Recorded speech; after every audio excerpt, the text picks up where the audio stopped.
My bad. My bad.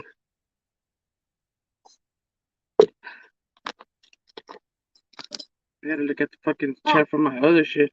Hold on, you guys. This is my kids here.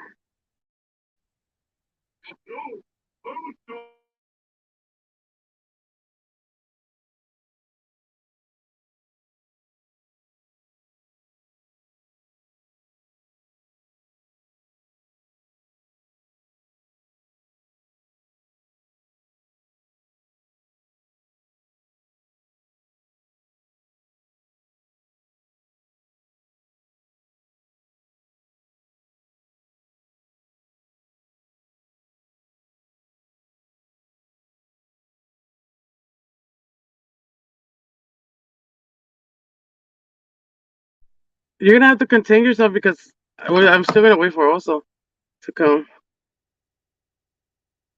Yeah, you're gonna wait for that shit. Oh shit. Hold on. Fuck, I forgot the pen on this one works. Vale verga. I'm gonna have to read my fucking comments from down here because it's crazy. 13 fucking damn. How many? 19. How many people are waiting over here before? My bad. I'm right here, but my kid's still up, and I don't want him to come out on camera or none of that shit. Yeah, so. Oh my god, hi, Lawless. Yes, but hey, it wouldn't be me if it wouldn't be, Cynthia's behind bars. Fuck no. Mi libertad vale oro. Fuck that shit. I don't give a fuck. Mi libertad vale oro. That would never happen. Knock on wood, but that would never. I'd bail Cynthia out. That's fucking hilarious. Yeah, but the fuck no. Mi libertad vale oro. I don't um I don't take it for granted. I do not take my freedom for granted, you guys. What's up, Jose Soto? How you doing? David.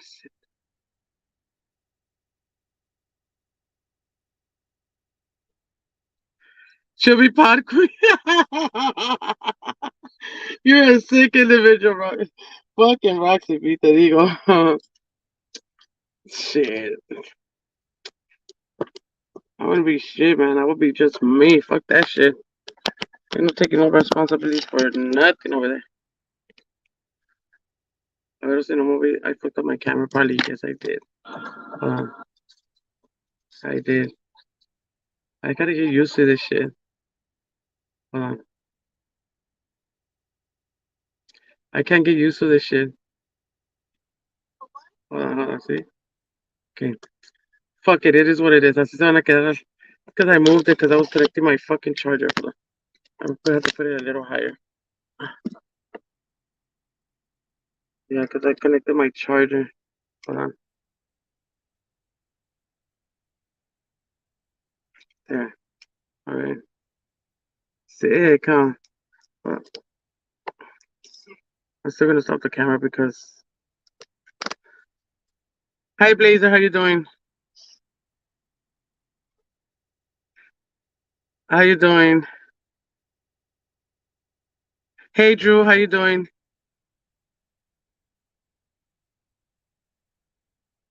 Oh, I don't know about that, Roxy B. I don't know about that situation. I don't. I don't know. I don't give a fuck. It's not my pedo. I don't know what the fuck happened there. So I just seen some. I was sent something, so I seen it, and I was like, oh shit. I don't know what the fuck went down. I'll become by just to survive. Oh shit, my shit fell down. Hold on. No mames, bro. Te pasas de fucking Roxy, te pasas de verga. Hold on. You're bad, Roxy. You're crazy. Just to survive. Just you're a sick individual, Roxy. Yeah, it's crazy. That's some trippy shit. That is some trippy shit. I'm gonna You what's up, Tell me.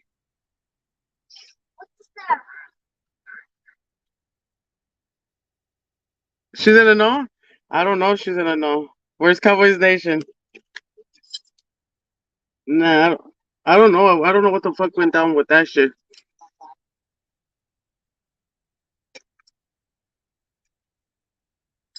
Vamos a ver. My kid is watching TV and it's fucking.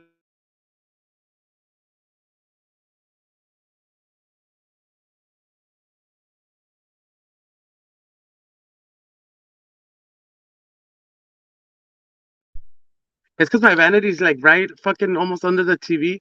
Well, the TV's like on the side, and my vanity's right here, and fucking I could hear all the fucking volume, like everything.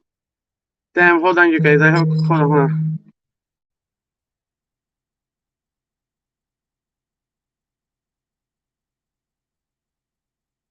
You fucking heard all that shit? Huh? Hold on.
My bad. My bad. So what happened? I don't know about core. I don't know what. I think how I don't. Chuck E. Cheese. Chuck E. Cheese, ¿qué? A ver, Roxy.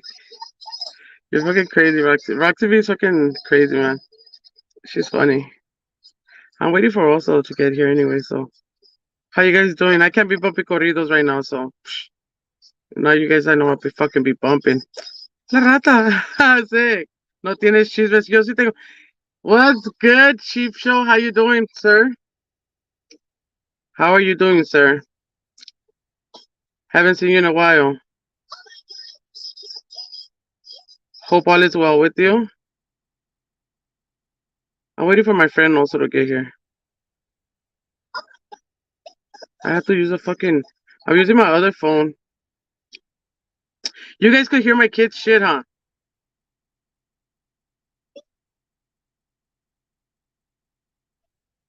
Yeah, you guys could. I'm gonna have to.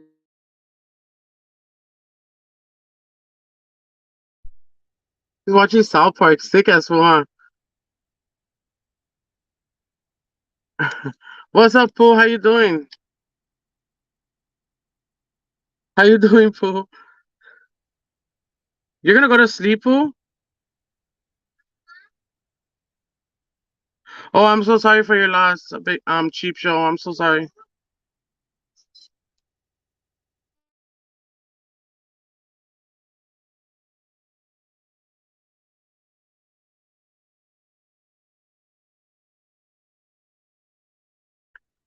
He's sipping his onesie. That's fucking fuck. Also sipping up his onesie, sick. Damn, that's funny, man. Leave the onesies alone. Do not let. Do not. Do not fucking clown the onesies. The onesies are good luck. Oh shit! Why does my shit keep on fucking doing that? Hold on. My shit keeps fucking dropping. I don't know, but probably need to charge it because I haven't charged it. Well, I charged it that other day, but I don't know. It's been put away. It's right there. So what's going on here? He sipped. it in his onesie, like something about Mary. Sick, sick individuals. You guys are crazy.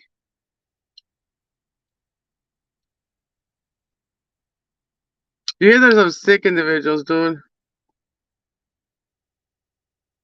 I swear, you guys are fucking on a trip. That's why I threw on that disclaimer because I have no control what the people say. I have no control for the. Okay, we're gonna do this shit right here.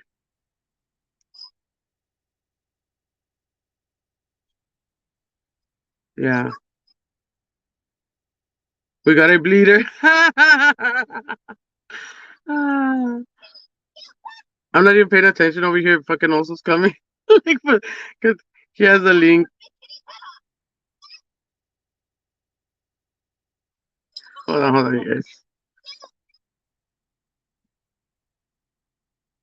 Hold on.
You guys couldn't hear me?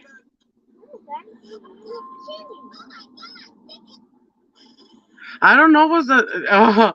I went in there with my second channel. I as well. Like I'm like I went in there with my second channel. I'm like fuck that. I don't know why he has me blocked, but I guess I don't know.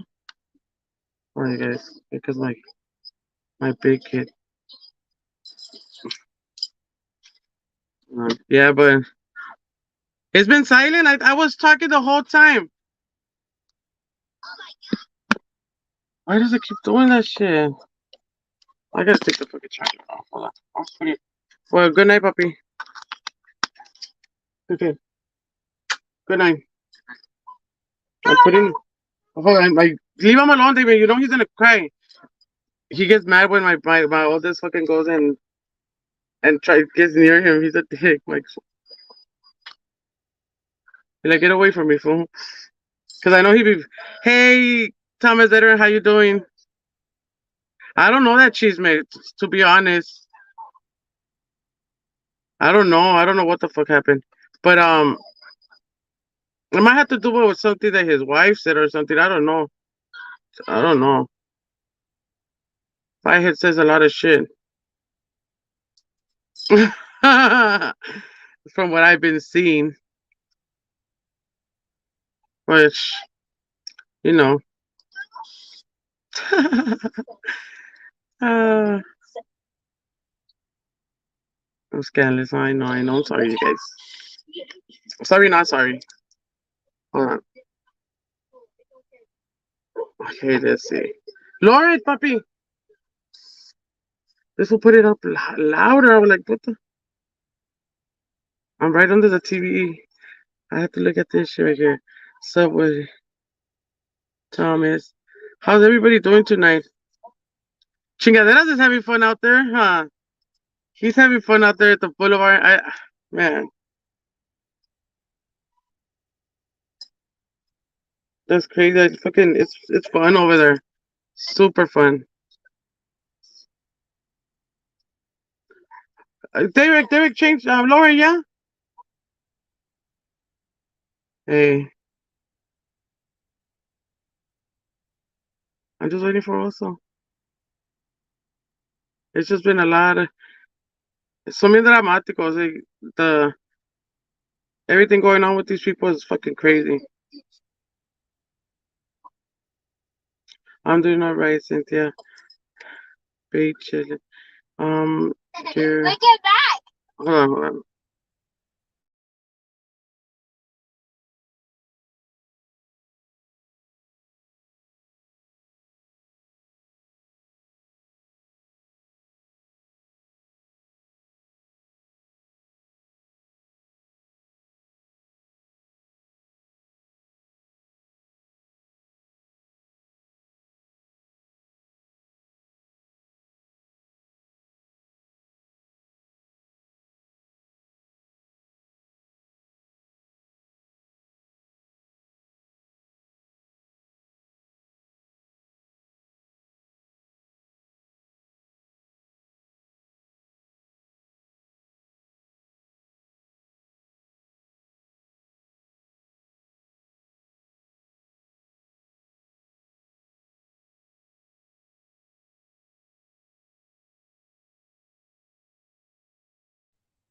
Yeah, you guys. Hold on. Give me a few.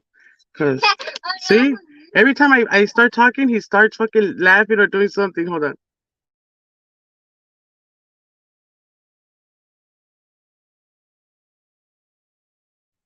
Fuck no, that shit drives me crazy, girl. Drives me crazy. What's up, Maureen? How you doing? That shit drives me crazy. I remember for a while he was bumping that shit for a while, girl. Like, but he was bumping the Spanish one. The Budon bebe. See, look at now. He's be quiet, puppy. Hold on.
Okay, I'm back. I got him to go to his bed. Man, so yeah, I'm, I'm. Hold on. This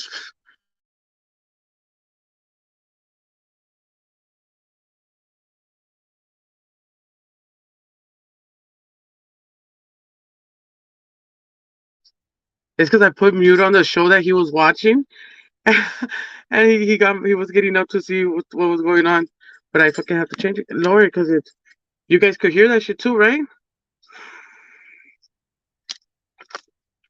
Yeah, I'm just waiting for someone. So uh, I'm gonna get used to this shit. Hold on. Hi, Cheap Show. Hi, everybody. Crazy man. I'm just waiting for homeboy. You guys know. You know they get down. I'm just waiting for fucking also.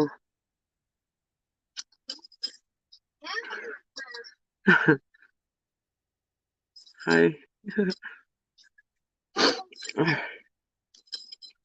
How you doing, Cheap Show?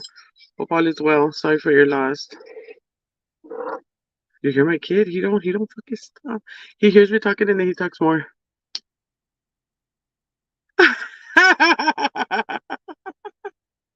You said mocoso.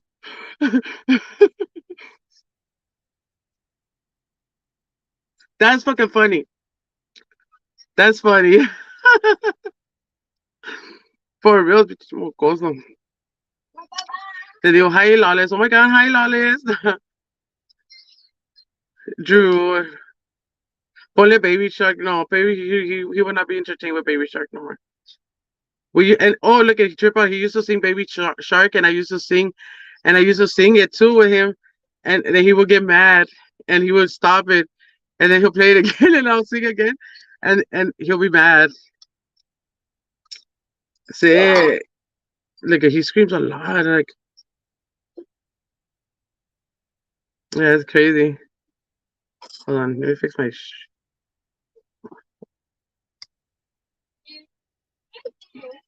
All right.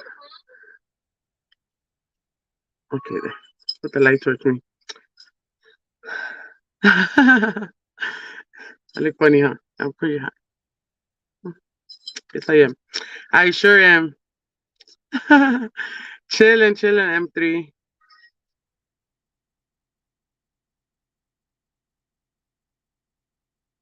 I do the. ¿Cómo es así? No, I don't. Fuck, no, I wouldn't do the hand movement. I didn't even know how it would go. I like that. Like the day que lo puse and I was looking at the video when I was playing it. That was the first time I actually watched it because he watches it on his tablet. Yep. So that shit's a trip. Okay, there. Trying to figure out this fucking gimbal too, so bear with me. I don't know, but earlier I don't know because I had to. I think I need to charge it. I don't know. Oh man, see, hold on. This they can't, man. Okay.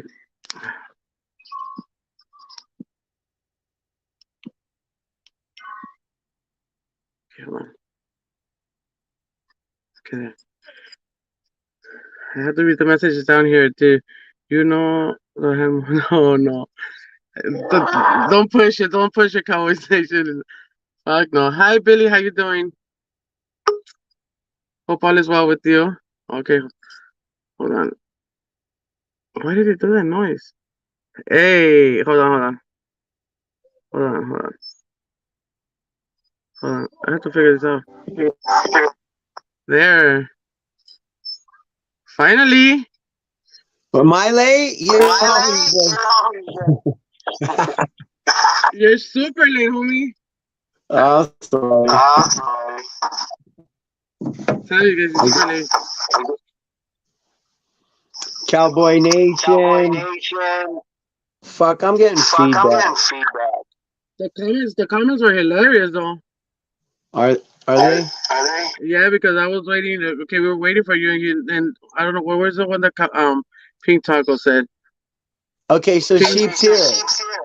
Cheap Shoes right there. Okay, cool. What did Pink Taco say? Hold on. Hold on. Drew, Thomas, Cowboy Nation, Marie.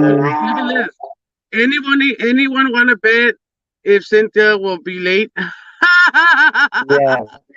I'm barely watching that shit. Okay. Pink Taco is fucking funny. I've been waiting since last week. And I see David in there. Hold on. Cowboy Nation. Also will be late, and he sipped his pee-pee in his onesie. Oh, fucking A. So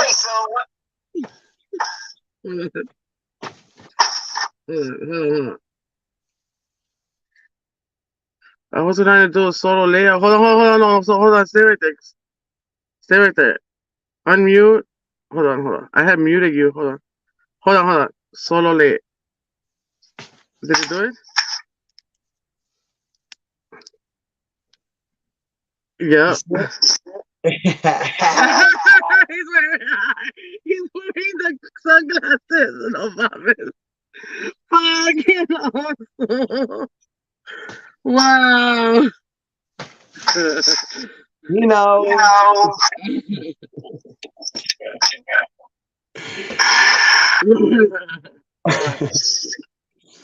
uh, so I got names for my onesies now because this shit's gonna take off. Roxy B, we don't know nothing about the court thing, to be honest. I don't know what the fuck happened. I don't know. I don't know what the fuck was the get down right there. So Start I with don't the know. the Mira. feedback is so bad. Sin, I'm gonna have to drop out and come back in. Okay, do it. Okay, I'll be right back. Don't expect a different onesie. Don't expect a different one. See this fool. This fool said don't expect a different one. I'll be back.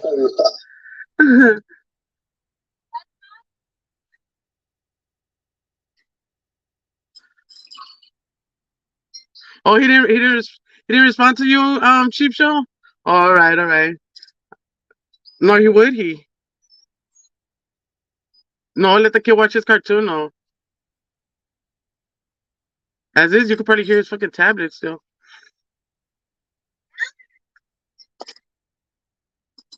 Yeah, but let's wait for also. That's fucking. That's funny though. That's don't expect a different onesie. He said, okay, so don't expect him to come back with another onesie.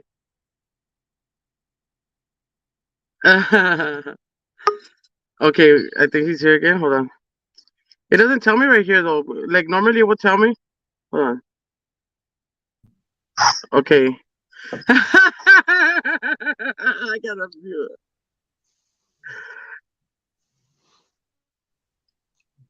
it. Sick as also. So let's see. Yeah, no feedback. Awesome. Way better. Yeah, so I got different names for the onesies. And you're wondering why this onesie. You've seen me in all the different colors. I'm calling this the Top Gunsie. Because I may be joining the Air Force soon. Just in case. Might have to leave the state. No. Just thought that might have been funny for inside joke. Also start with the Cortez. Anyway, That's funny. feedback back. So it's me then. Hold on. It's me then. Hold Okay. on. Let me fix this shit. Hold on. That's fucking hilarious. Am I gonna have to get out of my no settings? Fucking bitch, what am I doing? Okay, audio.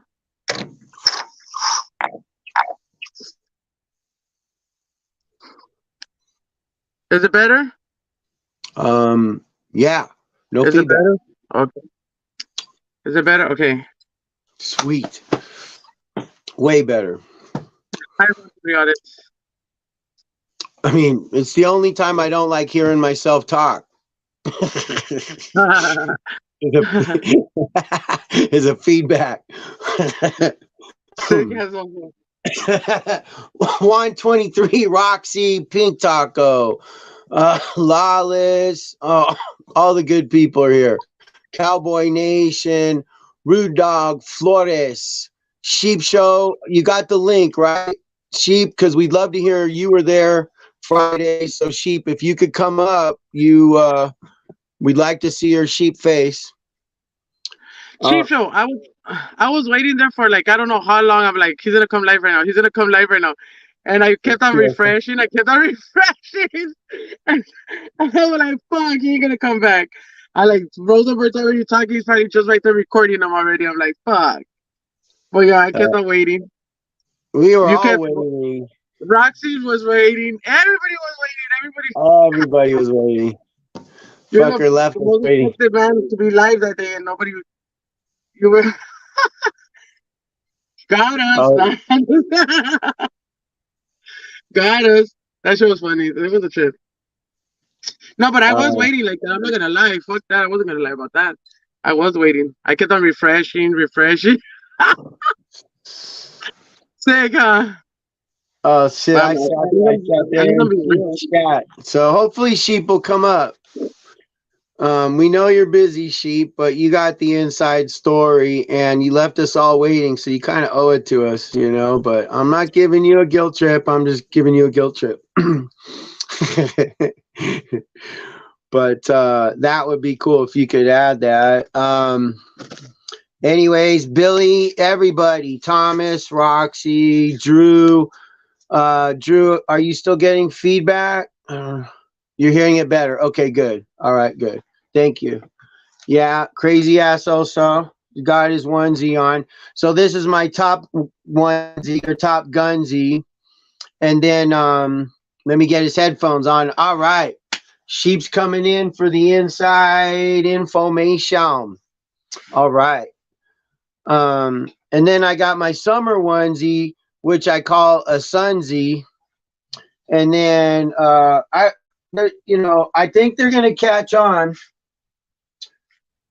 He said I a don't know. sunsie. That's it. Yeah, A sunsie. a sunsie. Damn. And then like you might want to like for like going out at night. That would be a funsie, and that might be a little more colorful. It might be polyester or some shit, higher collar.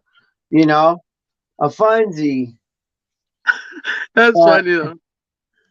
no, I got a few more, and then I thought maybe I could go retro and go with like a grungy and go like kind of 80s with a grungy,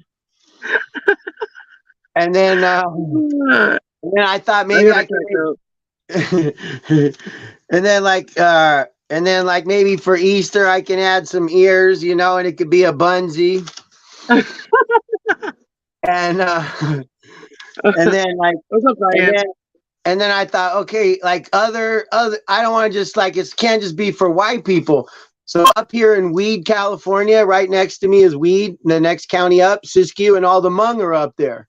So hey, Jen Marie, hey Jen, wow, um, January. the Jens are in the house, the Jens.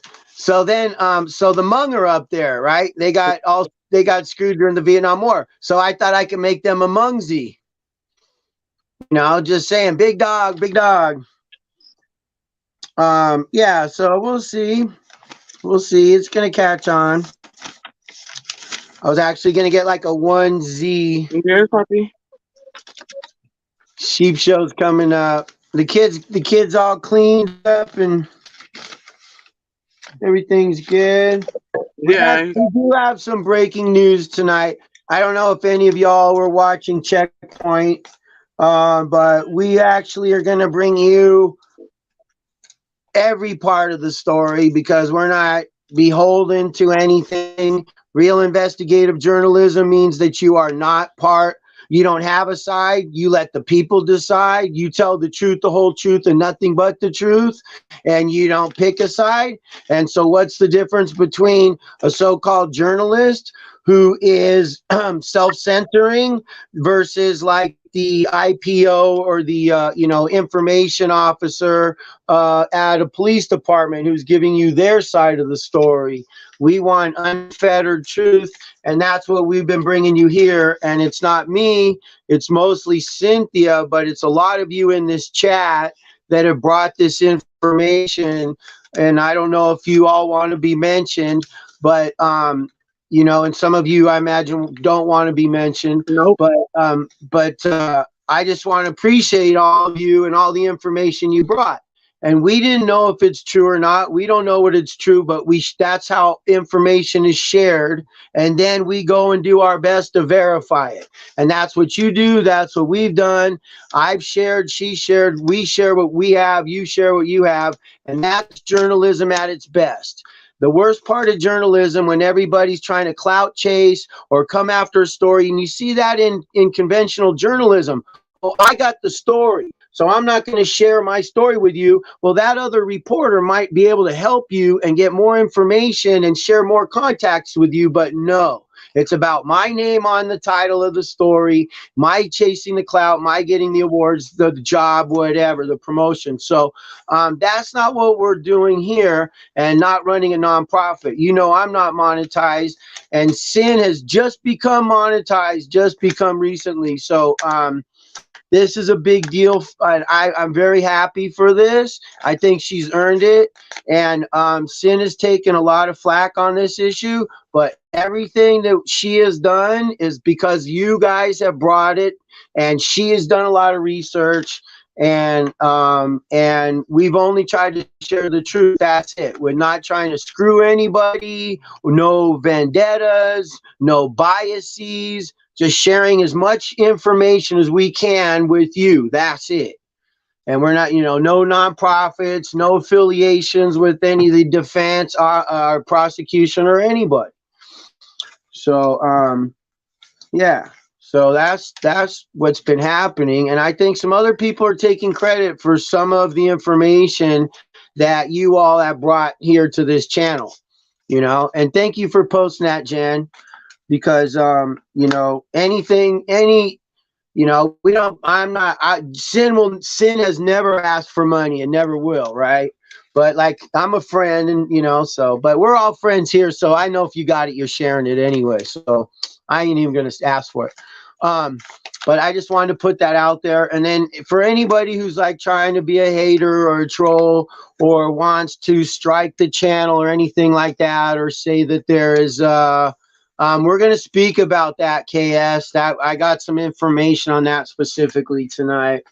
So I just want everybody to understand that this is all information that other people have been putting out there on other channels and things like that.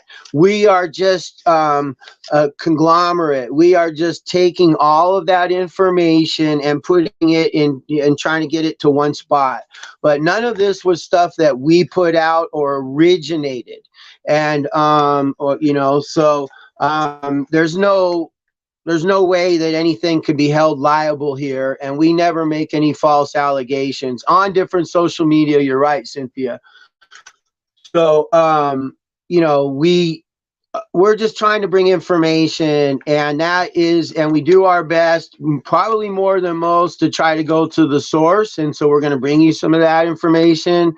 And again, I think some of the stuff that's been discussed here on this topic, on the Justice 8 or the enamorados, or whatever you prefer to call them, some of it has helped the prosecution, maybe, and some of it has helped the defense, maybe. I don't know. And that's not my concern. My concern is the truth. And without, when you self-censor, then you people or whoever, how do we, the whole point is the truth, the whole truth, nothing but the truth. And to me, I've been accused of attacking Checkpoint, which is another topic I'll personally go into, which is my own issue, but not just my own issue, but it is an issue for me. And I just don't like being hypocritical or seeing that in the 1A. And you can't say that you're for truth and transparency and accountability and then not be that yourself, especially if you're profiting from it, especially if you're behind the camera and you're running a 1A channel. I find it highly hypocritical and unacceptable for me to have channels that will block people as soon as they're asked any critical, crucial questions, like, hey, what are you doing with the money from the nonprofit?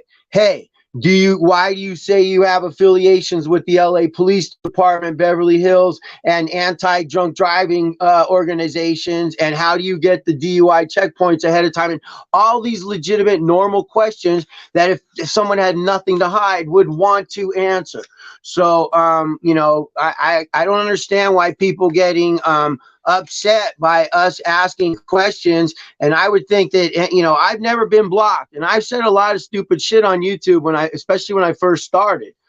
And so to be blocked by a 1A channel I find, very strange. And for me, why? So I'm going to continue to cover the Checkpoint issue.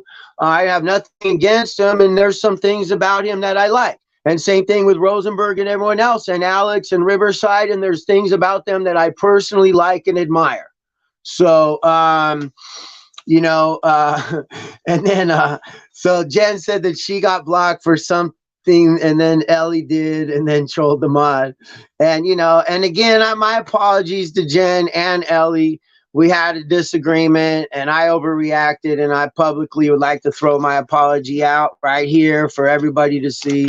And that's what makes us human beings, folks, is when we're willing to admit our flaws, admit when we're wrong, willing to say we're sorry, hopefully not repeat it, because then the sorry doesn't mean too much if you keep doing the same shit. But you know, I'll always own my shit. And you know, and from the bottom of my heart, I admit I overreacted. And so to Ellie and Jen, wow, I apologize right here. And to all the people that were saying free sin and free oso in Mr. Checkpoint's chat, may I thank you very much from the bottom of my heart. I saw David M. I saw a lot of you in there doing that. Thank you, guys. And that was really cool. For I don't know why you said sin more than oso, got me a little jealous, but uh, hey Jethro. Oh, hey, check, this is for Jethro.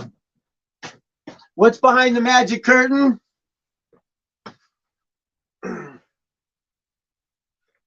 My seeds.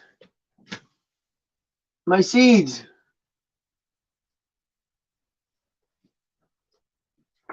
Those are my ganja seeds.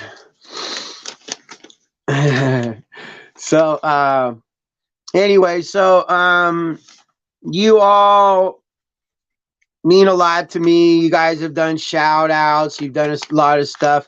I did see one of them, Jen, but I'm in a major snowstorm. I'll flip the camera around later, you can see how much snow's up here. But hey, stay slay audits, stay slaying audits. And you guys, you know, let's all sub each other. You know, I like putting that out there because, like, whatever it at, you know, if there's 20, 30 of us in here and we all sub each other and then they sub two people, it's like, well, a balsam shampoo. Everybody's using that shit. You got to be old enough to remember that commercial to think it's funny. And they'll tell two friends and they'll tell two friends. All right, you got to be old enough. What up, Excalibur? JT. Yeah, Excalibur is really good about promoting and showing a lot of love out there, and so on and so on. See, sheep and I do the old dad jokes. I'm not an old dad, but I'm old, and so Sheep and I will sometimes go on with some really corny shit at length, and that's why we were worried about you, Sheep. We know you can hold your own, but damn, you just went dark, bro. You were gone, you know. And we know you've had a few confrontations in front of that courthouse before, Mr. Sheep. So when you went dark, you had people worried about you. Just saying, you know, we know you're busy. Excalibur, what's up? Thomas Veteran. So, yeah. So that's what's going on. I wanted to feel love. That was it. I wanted to feel love, but you are loved, Cheap Joe. That was it. Yeah. And very much. It's like the kid that runs away, you know. So they'll be like, And we appreciate everything you do and every time you go over there and get fucking disrespected. Because you didn't have to go over there anymore. well, that was the thing, Sheep. You have some pretty close calls there every time you go there. So Yep. you know, that was part of it, you know. If you had like went MIA maybe at the library or some shit with those other weirdos out there, it might not have been so bad. But in front of that courthouse, that's hostile territory for the Sheep. Sheep has his own church. That will be the church I go to more often than any.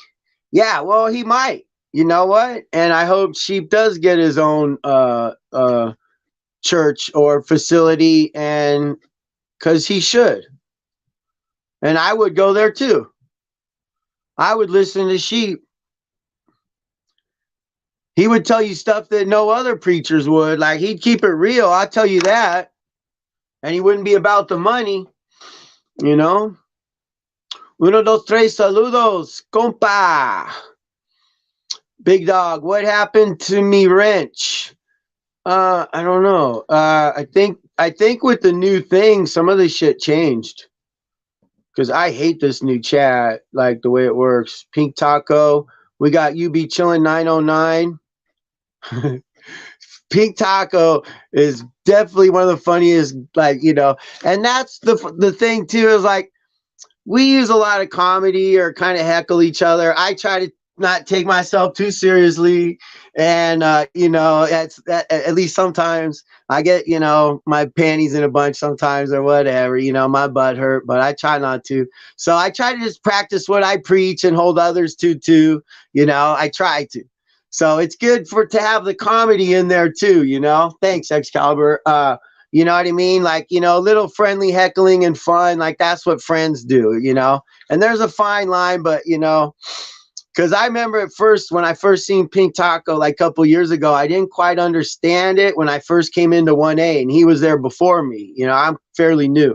And like, I didn't quite understand it at first, and it's like now, like, I like it. It's like, it's fun to use comedy or this or that. But like some of the stuff I say, just comes off stupid, and I'm trying to be funny. But yeah, I agree, JT. The new chat, I keep getting out when I'm trying to comment, and then I've been in the weirdest lives. And that's why I know there's going to be weird people coming into your lives, our lives, because like fucking you just hit the wrong swipe, and all of a sudden you're in like the weird. I've been in the weirdest shit. Yeah, I push it to, you know what I mean? And then like some of the things I think is funny, not funny to someone else, but like, when people know that once they know you and they know it comes from a place of humor and, not hatred and shit. So you've definitely achieved that, Pink. Um, yeah, yeah. So, but yeah, I got those are the autos, Jethro. So I'll be banging out some of those auto seeds. I got them started in water and first and pre-soaked, and then I got them in a cocoa core mix. With the little solo cups, I tilt them up. But yeah, and then my little fucking trick.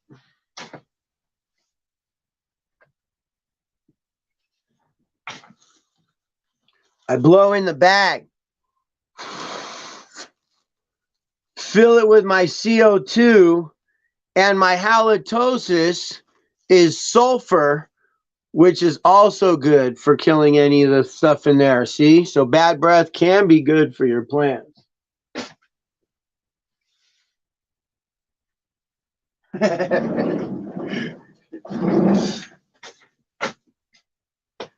Nice. Just for your seeds.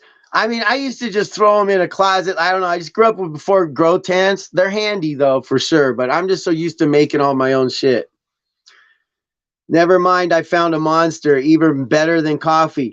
Oh, oh, oh, I got that Black Rifle 300 going because it's veteran owned. And I am wearing my Top Gunzy.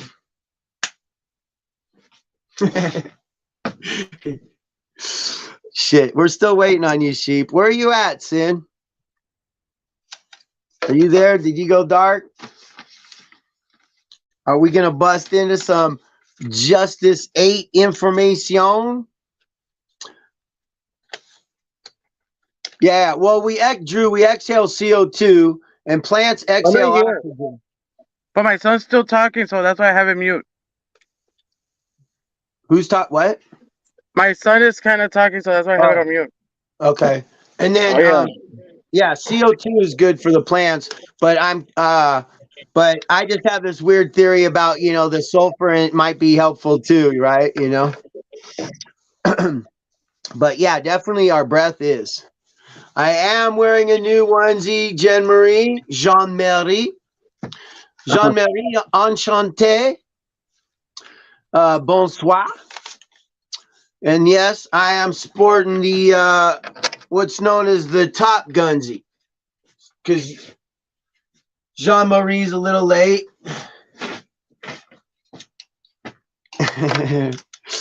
Yeah, I know. I'm a fucking fool.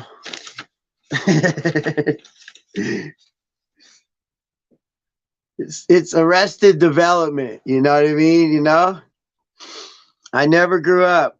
Since the first day I took my first hit of cannabis, that was it. I never aged. On that note, I'm gonna do this off camera because of YouTube censorship, and I don't want anyone to bitch.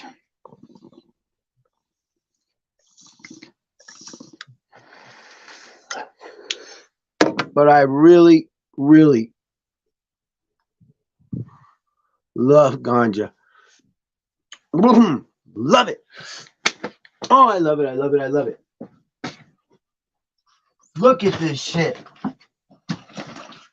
Oh my God, look at this shit. Look at this shit. Look at this shit. I know it's off topic, but a top gunzie. You missed out. I went through all my onesies. I got a sunzie, a funzie, a mungzie for the mung, you know. Okay, folks. Ooh, Snapalicious. Ooh, it's spring, folks. And I only show you this to motivate you. I only show you this. I ain't showing off. I'm not trying to be something. I'm only showing you this because it's always been my goal in life for everybody to grow their own medicine and to be as self-sufficient as you can. You know what I mean? I don't give a shit like solar and all this shit, but like growing your own food and growing your own medicine. If cannabis is your thing, like then I've always like I would give away clones. I would teach people how to do it. So I only share with you that you could get your what up, Chief? You could get your own seeds. You can grow your own. It's not that hard, and it's really fun. And even if you don't smoke, it's fun to grow, and then you can give it away to other people that may have cancer or other things or just stress, and be like a real cool friend or neighbor or something. So that's why I share it. It's easy to grow. Grow your own. Hi, Chief Joe. Hi. Is sheep up? All right. Yes. Is he wearing a This is- onesie? This is from my cousin's funeral. What? Hold on. See his little fingers? Yeah, it's flipping you off. Yeah, they gave out these little necklaces Sick to everybody. individual. Everybody got a chain. That's cool. Really? That's cool. Why he was Everybody always got, flipping people off? everybody Hi, got one, Vicky. yeah. He's always The- flipping people off. My Say. cousin used to flip everybody off. Oh, that's, shit. that's what's up. That's funny. How That's old cute. was That's cute. how old was he? He's 5 years older than me, so 60, 62. Too young. Oh yeah. Yeah, I had to go to Nevada for that. Anyways, sorry for leaving everybody hanging. I apologize. My phone was bugging and I couldn't make it go back live again. I just kept getting the spinning wheel. Spinning wheel, spinning wheel, spinning wheel. I tried to update YouTube on that phone and it said it updated, but it wouldn't let me go live again. So and then whatchamacallit, that you guys seen the video on Mr. Checkpoint's channel when Rosenberg came out. So I static filmed that. While I was static filming that, I kept trying to get the camera to go live again, and I couldn't. It just wouldn't work. So I static filmed that, and then I left, and then I was gonna try and update everybody. I just got too busy. This is the little hanky from his my family name is Halfacre. I have a Hispanic surname, but all of my cousins' names are Halfacre. It's I'm what happens when you leave your doors and windows unlocked in East LA. I'm the result of that. So I didn't get the Halfacre name. I got a Hispanic surname. Oh wow. Hey, do you want to say his first name or something? A Mexican crawled in the window in East LA, and then and I was the result of that. But I'm the only Mexican born into an all white family. I look like I'm the odd man out. But anyways, that's a whole nother story. That's why when I go inside and they ask me who I'm rolling with, and I'm like, I'm rolling wood. They're like, "What the f is you, a Whitezican?" Like, what's your last name? You rolling wood? I'm like, yeah, I'm rolling wood, man. I roll wood. So spill the beans, bro. What'd you see on Friday? Let's get down to it. All righty. All right. So I went in there first thing in the morning. They had several bailiffs in there. They had 5 bailiffs in their total. They had a sergeant, they had 2 corporals, and then they had 3 regular bailiffs in there. The courtroom, Victorville Court, and that particular court on that particular day was busy. It was covering multiple departments. It was covering Department 4 and Department 5. He also called something up for Department 9. So he was covering multiple departments in there. Mr. Checkpoint showed up at some point after I was in there. He was sitting, I believe, like 3 people to my left in the back row with me. Then Rivers' wife was sitting directly in front of me, 1 person to the left. So I was sitting pretty much right behind Rivers' wife. And yeah, it was a regular courtroom session, regular judge. The judge, if anybody hasn't looked him up, think Neil Patrick Harris from How I Met Your Mother and Kelsey Grammer if they had a kid. That's what the judge kind of looks like, a cross between Kelsey Grammer and Neil Patrick Harris.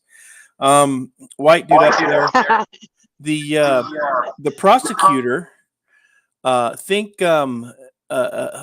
Dana White, a miniature version of Dana White, kind of a Dana White wannabe, really short, bald head, clean shaven, looks a little bit like Dana White, but much smaller, much shorter. Yeah, it was pretty much just more of the same. They went in there and they called a whole bunch of cases first before they started calling the J7 cases. And then by the time they got to the J7 cases, the judge was bitching that he couldn't hear because the courtroom was too loud. Well, it was full of lawyers, man. There was a bunch of lawyers in there for the J7. They all have their own lawyers. So it was full of lawyers, and the lawyers weren't making any noise. So the judge was, that courtroom was kind of, in my opinion, they were kind of hyper vigilant, a little bit on the extreme. There was a bailiff in there. His first initial is D. His last name is Zane, Zane, and he was on everybody in the crowd. They were watching everybody in the audience like a hawk. Mr. Checkpoint did the old, hiding the phone behind inside of a book, pretending like he was reading a book, texting on his phone. And they popped him on his phone, so they went over there, told him, get off your phone or get out. Rivers' wife got popped talking, and she wasn't even talking. I was sitting right behind her, and she didn't say a word. And they kicked her out of the court. That deputy, D. Zane, kicked her out of the courtroom before River actually entered the court. So she wasn't able to see River in the courtroom that day because she got kicked out. And he accused her of talking, and she said, I wasn't even talking. He said, you were talking, get out. And she said, but I wasn't talking. And I was sitting right behind her. She wasn't talking. And even if she was talking, or if she was moving her lips, or she was mumbling something, it was not audible. So I don't know what that deputy saw, but I certainly didn't see her talking. I didn't see her head moving. I didn't see nothing. No sound was coming from her. So, and I was sitting almost directly behind her in the row right behind her. So I don't know what he saw and why he kicked her out. I don't know if that was just some sort of a punishment. I don't know if he was making it up. I don't know if he saw something that I didn't saw. I don't, maybe she was mumbling something to herself. I have no idea, but all I know is that I didn't hear anything come from her, and she wasn't talking to anybody. So I didn't see a reason for him to kick her out of the courtroom. They made several other threats to several other people in the courtroom for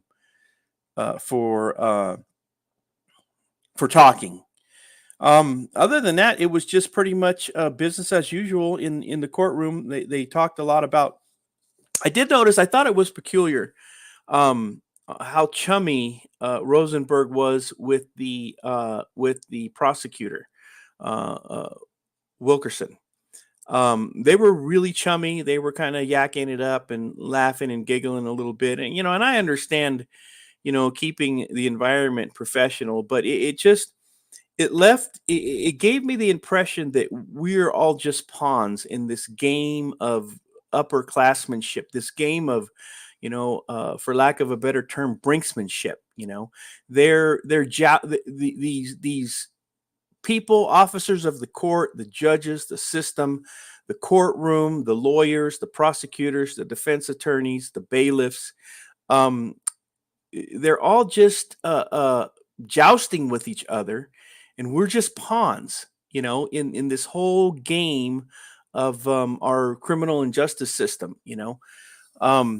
That's the kind of the impression that I got in the feeling that left me with watching them all, kind of chum up with each other. People are fighting for their lives. They're fighting for their freedom. This prosecutor, in my opinion, he's not a good person. He's not one of the good guys. He thinks he's one of the good guys. He's got the wool pulled over the people's eyes. He's got the sheep fooled. He's got the people fooled, pretending to be one of the good guys, but he's not one of the good guys. He's not one of the good guys, especially in light of what he's doing with this particular case. You heard Rosenberg say in his last live that the judge disallowed the additional charge of robbery, but that prosecutor, put it back in. They're trying to use, this is my personal opinion, they're trying to use the process as the punishment.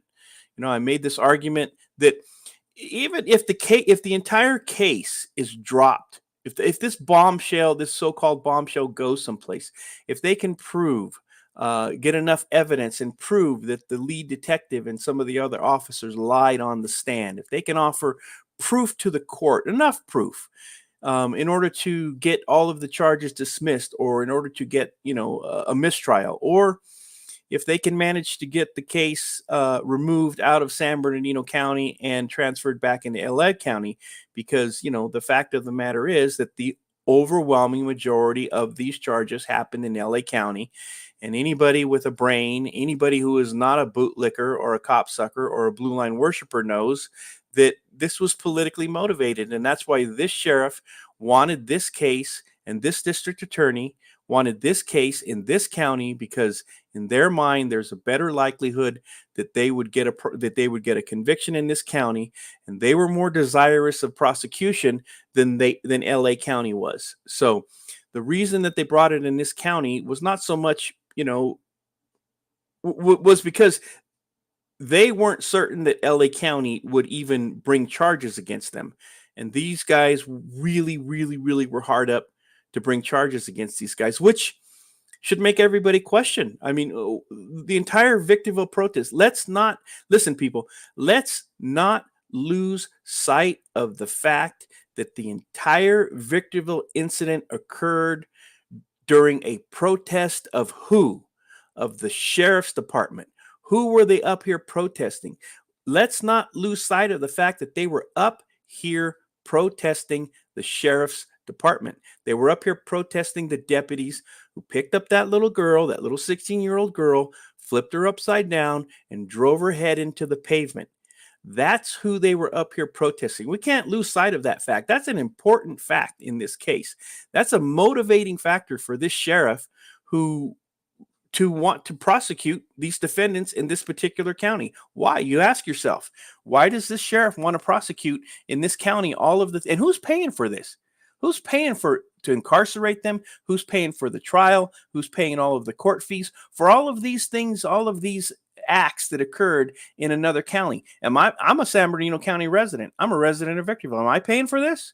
Am I paying for this trial? Am I paying to incarcerate the J7? Am I paying for the trial of the entire J8 out of my taxes, out of my property taxes, out of my sales taxes, out of my state taxes for this particular county? I want to know who's paying for this. So anyways, let me get off of my soapbox here and back to what happened in the courthouse. Yeah, that's pretty much. Wendy was in court. I saw Wendy. I saw David Chavez, Riverside County Accountability. We did not speak. We did not. We did not make. We did not attempt to communicate with one another, but we did tell. We did communicate telepathically. He did know that I was in there. He did. He did realize that I was in there, and he did. I believe that he was happy to see a familiar face in there, just to know that there's people on the outside who are they're thinking about him and supporting him. He had a decent haircut. He had his beard trimmed up. He looked better. I was telling his wife that he looks better on the inside than he did on the outside. He looked like a freaking hobo on the outside. He looks all cleaned up on the inside. So that's a little point there. That's just something. One of my observations. The judge stated at some point during the hearing that he wasn't sure that they were going to have the trial in that courthouse, that they might transfer the trial to another courthouse. This is due to, they say that this is due to availability of the courthouse in Victorville because, the court is so busy there. I say that they're judge shopping. I say that they know which judges are in which courts and which juries are going to be pulled from which local communities that are going to that have the best chance of securing a conviction. These are all Hispanic. Almost everybody on this jury is Hispanic. The whole trial stems from issues related to Hispanic culture, to illegal immigration, to undocumented aliens, to what do you call it? Vendors, street vendors who may or may not be licensed. I believe that they're already starting to judge shop and jury shop, and they're already considering taking this case out of this Victorville courthouse and sending it to maybe the same courthouse they sent me to, like 29 Palms. The hills have eyes. I mean, if you are not a registered Republican racist in 29 Palms, you're not welcome in that city. So I think they may send it to 29 Palms courthouse where they sent me. I think that they have a better chance of pulling a jury pool who would be the least sympathetic to their cause. I think there's a bunch of bootlickers, blue line worshipers, and copsuckers out in 29 Palms. And I think that that's going to be the jury pool if they do send it out there. So that worries me, and I think that's a very important point that the judge is already stating on the record that the trial may not occur in Victorville, that they may have the trial at another courthouse. So that's pretty much it. Rosenberg again asked in the courtroom if Alex Enamorado could be seen by medical staff because he still has those medical issues that he's already spoke about. The judge said that he needed more than just Rosenberg's request. The judge didn't specify what he needed, but he said he needed more. There was a little bit of back and forth about, well, what do you need? Rosenberg said, well, maybe I'll put it in a motion. But it's kind of a catch-22. The judge needs more. What does the judge need? The judge needs medical evidence that he needs to be seen by medical. Well, how do you get medical evidence that he needs to be seen by medical if they won't send him to a medical expert that can give you, they can say that he needs to be seen by a specialist? So it's a big catch-22. It's a big game. It's all about smoke and mirrors. It's all to deceive the public at large, to make the public think that these people are fair and they're impartial, and they're not. They're not fair. They're not impartial. It's all a big game, and we're nothing but pawns in this big game of one-upmanship. They're all just trying to one-up each other. I wouldn't doubt if they don't make side deals. I'll let you win this one. You let me win the next one. This is the one that I want. I'll give you the next one that you want. This is one that I need. This is one that I need for my political career. I got eyes on the for the election, on running for what do you call it? For public defender, running for a district attorney. I got eyes on the district attorney's seat for San Bernardino County. I need this to advance my career. This is an important case. It's got a lot of attention. This is one that we can't afford to lose. I need this one. You give me this one, I'll give you the next one. I'll scratch your back, you scratch mine, kind of thing. So that's really it. That's kind of really all I got for you. Just to recap, Mr. Checkpoint got popped on his phone. Rivers' wife got kicked out of the courtroom for not talking. I didn't see her talking.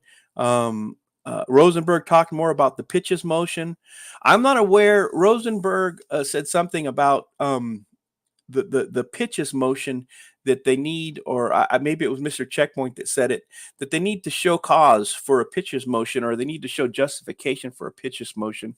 I wasn't aware of that. I don't know if that's right or wrong or true or false. I was aware that, a pitches motion is case law and we have the right to find out if, in other words, we don't need to prove, or we don't need to show beyond a reasonable doubt or for any legal standard whether or not an officer was engaged in prior misconduct, whether or not he's lied on the stand or not before, whether or not he's been accused of any moral turpitude. We have a right to check. We have a right to look. That's the reason. The whole reason for a pitches motion is it gives us a right to look. It gives us a right to check before we know that the officer was involved in any kind of impropriety. We have the right to dig into the officer's record. This shouldn't be a pitches motion anyways. All of that stuff should be public record. But again, they like to say, well, it's a personnel issue, and personnel issues are confidential, so we don't have to release it because it's a personnel issue. Shouldn't be a personnel issue in a trial. That's about it. That's about all I got for you. I went outside. I tried to go live. I didn't have the chat. And then I tried to restart my live, and my phone was bugging on me. And so I covered, I static recorded Rosenberg out there, and my phone was blowing up. I had a bunch of family things that I had to get to. I had my cousin's funeral. We had to go from California to Nevada for the funeral. So, what's up with the audio? Is that on me, or is that one of you guys? That's probably me. Hold on. Sick. Yeah. Public defenders are better lawyers. They see judges daily, hang out with the judges, play golf with them. You pay a public defender under the table, you get what you want. Yeah, they're all buddy with one another. They're all chummy with one another. I don't doubt that they don't all, not so much in this particular case, because most of the lawyers are out of the area. Most of the lawyers practice in LA County, so they're not normally the local lawyers that are up here dealing with the case.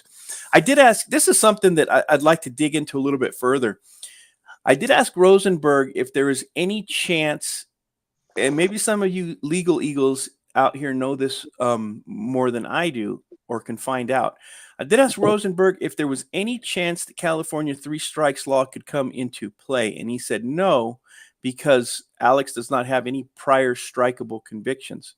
But I read very clearly, and I don't know if it's accurate or not, I read that there's a Supreme Court ruling that says you cannot use the same incident that occurred at the same time as multiple strikes against a defendant.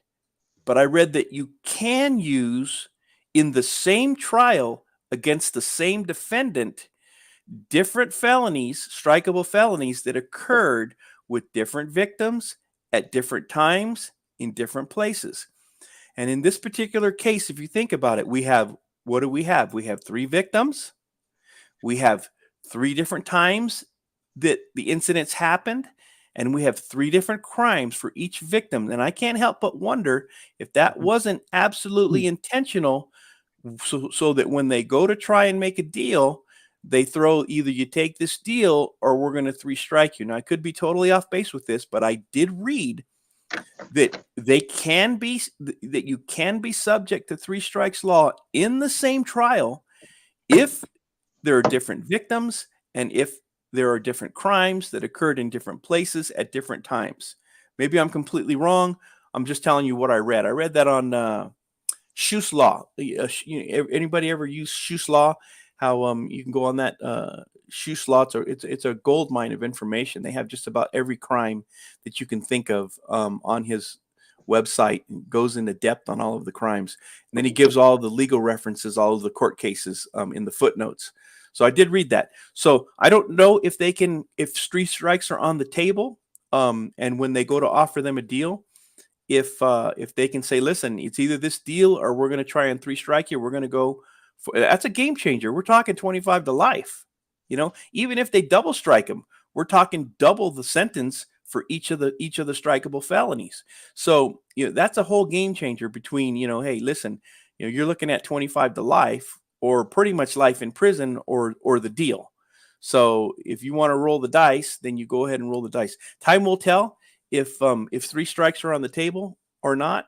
We'll just have to wait and see. I just think it's pretty peculiar that they've got three victims, three different crimes, three different locations, three different different times, which is exactly what they need for three strikes. We'll have to see. That's all I got for you. Let me hear. Okay, I mean, so I was in Pink Croc Girl's chat. She was live last night. Also, first off, that's a good tip, Pink Taco, because I had several public defenders. I had all the expensive attorneys all on one case, and it never occurred to me to just try to slip some money to the public defender, and see if they'd hustle a little bit more, because they're overworked. They get 10 cents to every dollar that the fucking district attorney gets. You look at the public defender's building and you look at the DA's building, you see how many investigators the DA has, the staff the DA has. It's ridiculous, So, but that's a good little tip. Hi, Lulu. And there was a couple people, KS, I think some people that just came in just to say hi to everyone. Because, this is about everybody. Mm-hmm.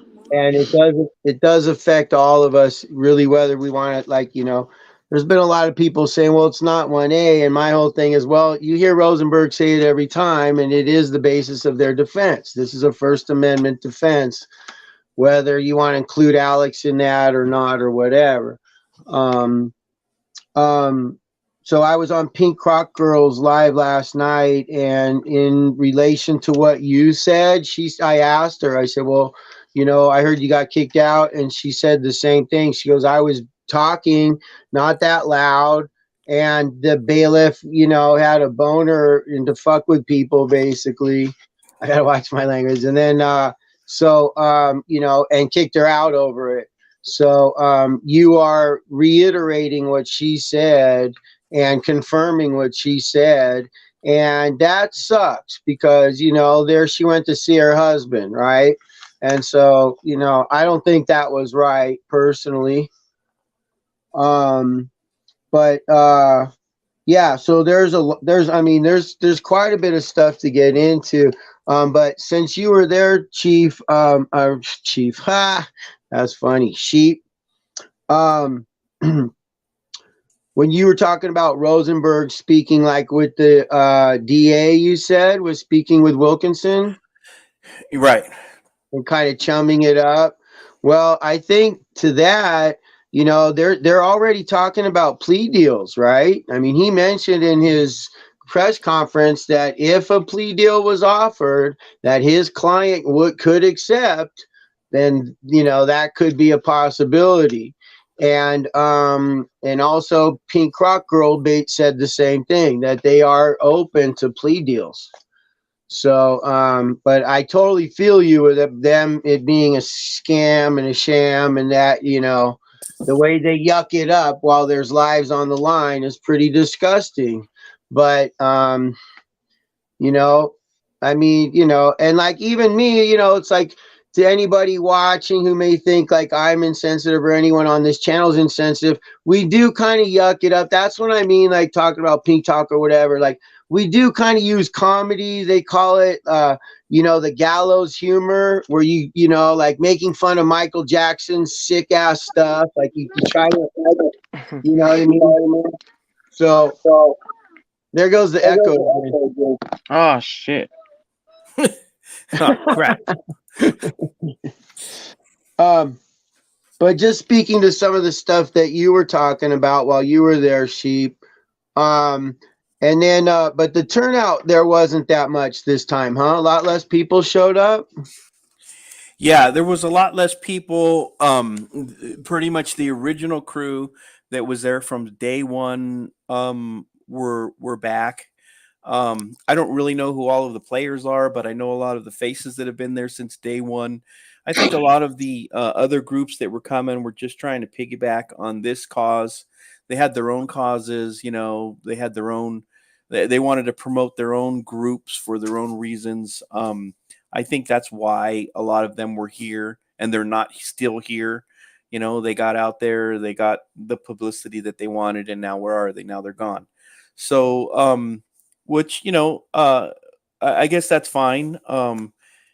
If you want to clout chase, and then call other people clout chasers when you're the real clout chaser, I guess that's fine. But the people that were there were the people that were there pretty much from day one. I did see Entrepreneur Queen was there. She was live through for a good portion of after we got out of court.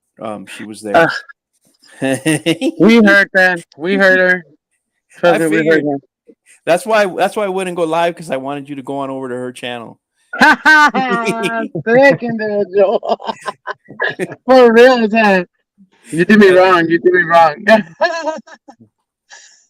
It's okay. It's okay. Well, and then so okay, so let's get into that. Since we're talking about certain things, there was talk about informants. Did you hear, Sheep? Did you hear anything about informants? There was a lot of talk about Kyle and Kelly. This Kyle and Karen. Yeah, Kyle and Karen. Kyle and Karen. Kyle and Karen. There was a lot of talk about them, and I couldn't. From what I'm getting is they don't know who they are. They don't know if they're informants, or I'm thinking, why can't they be undercovers? Do they have to be paid informants? Why they could be? We don't know who they are. I don't know if Mr. Checkpoint knows who they are.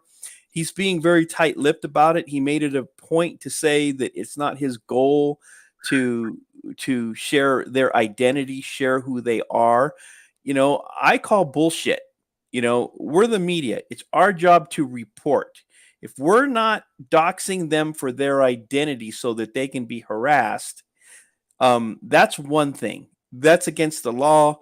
Number one, we shouldn't do it. Number two, but if these people are paid informants by the sheriff's department or by a law enforcement agency, we have a right to report on that. Okay, we have a right to report on that, and we have a right to contact them and question them and find out what they know and what they did and who they did it for and why they did it. And if I find out who they are, I'm knocking on their front doors. I'm telling you right now. I don't care who you are. San Bernardino County Sheriff's Department, San Bernardino County District Attorney. If I find out who they are, I'm knocking on their front door, and I'm going to ask them who they are and what their involvement in this case was. So I don't know what the little hush-hush secrecy is. I don't know if it's just a genuine concern for our well-being so that we don't get hemmed up in maybe some sort of witness intimidation or some sort of jury tampering, or they're not on the jury, but you know what I'm saying, so they don't trump up some kind of charges on us. But we have a right to find out who these people are and what their involvement in this case was. They're no different from anybody else. They're no different from the questions that we asked of Entrepreneur Queen of why she was absent and why she went to Mexico, and what she was doing and whether or not she was the informant. They're no different from her, and we put her on the hot seat. We put those questions of her, and this so-called Kyle and this so-called Karen. Who are they? What makes them untouchable? What makes them so that we can't question them or find out who they are or know what their identities are? If they're on the witness list, then we need to know. if they're on the witness list, and the judge wants to put a gag order, the judge wants to put a no contact order out for them, then do it. But right now they're fair game. Their identities are fair game, and their involvement was fair game. And if half of the things that Mr. Checkpoint said in his declaration are true, that is matters of public interest. Those are very serious matters of extreme public interest that need to be covered by the media. So they're not off limits to me as far as I'm concerned. So whoever Kyle and Karen is, as soon as we find out who they are, we need to find out what they were doing and what their involvement was. Are they undercovers? Are they actual peace officers? Or are they, undercover or confidential informants? Which one are they? What was their involvement in this? Where are they now? Why aren't they suspects? Why weren't they arrested? Why aren't they the J9 and the J10? They were there. If they were there at every single event, if they were the ones giving the information, if they were the ones putting out the addresses, if they were the ones doing the intel and providing all of the intel for orchestrating all of this stuff, how come they're not involved in the conspiracy? How come they're not J9 and how come they're not J10? Is it because Karen and Kyle are white and everyone else is Hispanic? Hey, inquiring minds want to know. These are all fair. It's a fair question. I don't think there was that many white people there filming, and for one, but I think they were just names given. I mean, they are very white names, but I don't think the names. For one, for two, Rupert float. I think to give credit where credit's due, Rata Rivers said that Queen is taking better care of the dog than Alex and Wendy did. And I don't know if this is true, but as a dog rescuer, I would always give credit to anyone who's taking care of the animals. And I'd also like to welcome in Social Inform Media, who has brought information to a lot of the what we've discussed. He said that he couldn't make it there today, but he had been at many of the court appearances. So that's cool to see you here, and Lulu. Now back on topic. Yeah, no, for sure. It's all about information. You rock. So, and it's like Chief said, it's like, let's keep our perspective. The onesies rock. Yeah. No, he said I look like I smoke rock in this outfit is what he said. I'm so skinny. Alex and Wendy used to leave Sable in the truck even in the summertime. Yeah, I've actually broke a window once, and we changed the law in California, and it's a duress issue. It's like if there's a child in there or an animal and the windows are up, you can break the window legally. But it's a gray area. But KS says that CI, confidential informants, and undercovers are not a matter of public record. The courts have ruled this, Commonwealth versus Bradley 2020, and there's others that the courts have said undercovers and CIs are protected from disclosure. So what wonderful information there. I did not know that. I think we should all know that. Commonwealth versus Bradley 2020. That was the year it was ruled on. That's the precedent that says that it's not public record. But okay, we're going to get into that versus public record versus disclosure for exculpatory evidence to the attorney, because that's what I was going to get into, because Sheep was bringing that up, and Rosenberg brought that up, and he said that he is under a protective order not to share his exculpatory evidence with his own client or anybody else, the media. But thank you, KS, because knowledge is what makes us smarter and stronger. And this is, homework sucks, but this is how, even if you could save a life with a camera or knowing the laws. So Bradley versus the Commonwealth 2020. They do not have to disclose, but that is to the public in like a FOIA request, a sunshine request. The other thing, Sheep, was how was the crowd? Like, you know, was there anyone hostile towards you at all or anything like that, Sheep? No, everyone, even people that I had previously beefed with, you know, all of those beefs. When I squash a beef, it's squashed. All of those people that I've had previous issues with, they're all very polite. We're very cordial to one another. We say good morning, say hello to each other, and you know, it's as if those original, you know, little incidents had never happened. You know, there's water under the bridge as far as I'm concerned. You know, when someone apologizes to me, I am biblically bound to forgive them, and to let that go. Now, that doesn't mean that if somebody takes a dump on you when you're sleeping, it doesn't mean that you need to go to sleep on their couch a second night in a row and let them take a second dump on you. You know what I'm saying? So you have to qualify that with, you know, what forgiveness is. Forgiveness doesn't mean being a perpetual victim. But, you know, when somebody does something, like you said earlier, you know, when somebody does something wrong, you apologize and you move on. That's how we're supposed to do it. I remember that Biggie Smalls song where he said that girl wanted to get pooped on. So I Could be. That's gross. remember that shit? And he's like, yeah, Well, I'm hard to fucking forgive and forget. I won't forgive. I won't even forgive. I'm but sorry, but I digress on the clear plating. yeah. But the other thing was there was talk of some of the detectives not being there that were always there previously. Did you see any, you know, any new faces from the prosecution or faces that previously there that weren't, or any changes? No, this is all of this stuff is all just pretrial housekeeping. They're just kind of crossing the T's and dotting the I's with all of the preliminary stuff, getting ready for trial, kind of wrapping up any of the previous motions, and things of that nature. So no, there's no more witnesses.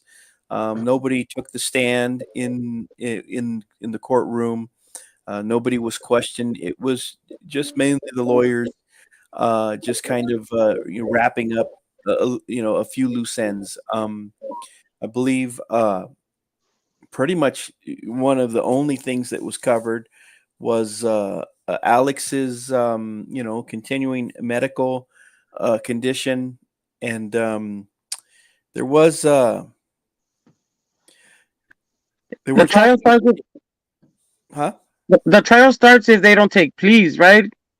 That's right. If they take pleas, then, you know, it's whatever jail time they get as a result of the pleas. Oh, okay. The trial But will move forward. But if they take reason- pleas, there won't be a trial. The reason I asked about that is specifically well, first of all, did they all come out, Sheep? Were all 7 of them there? You know, I don't really recognize all 7 of them by face. I do think that Jaguar was in the audience, and his wife was in the audience. Whoa. They were there. They were dressed to impress. They looked really good. They were very, very well dressed in the courtroom. Probably the best dressed in the entire courtroom.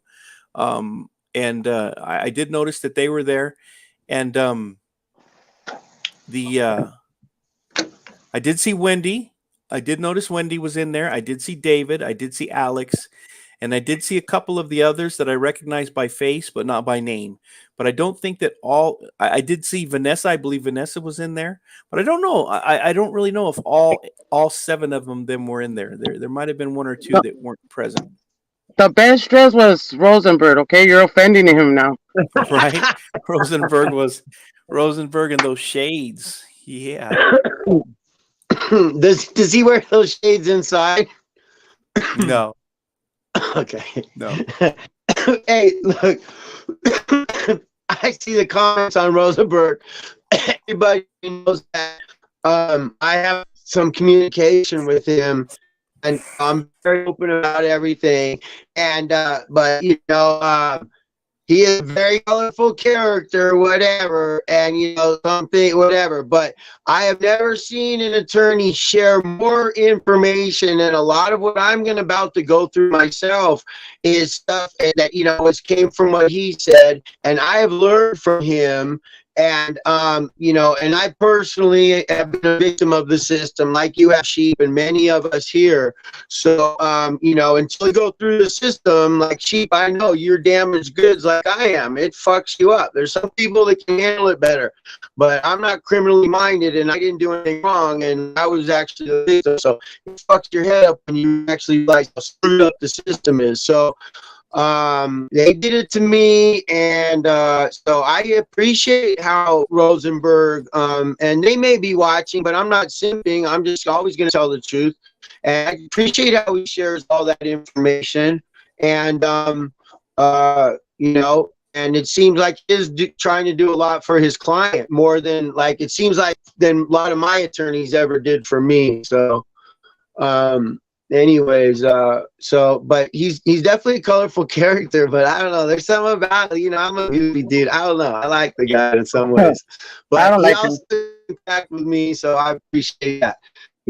And I contact him just to verify shit I hear that you guys share, and if it's something that I think, he never contacts me. But just in full disclosure, I may contact him with like a yes or no, what journalists will say, like a confirm or deny type questioning, and be like, okay, yes or no, confirm or deny. And so we have something to break for you tonight that no one else, on that note, we got some confirmation of some news. But again, whatever personal feelings or vendettas or things that are going on out there, this channel on Cynthia's show, we brought you everything, and whatever is going on. She's been on here, I've been on here, and let me tell you, Sin was open to having Pink Croc or Rosenberg or anybody else that wants to come on here. And that's a beautiful thing, and that's true journalism.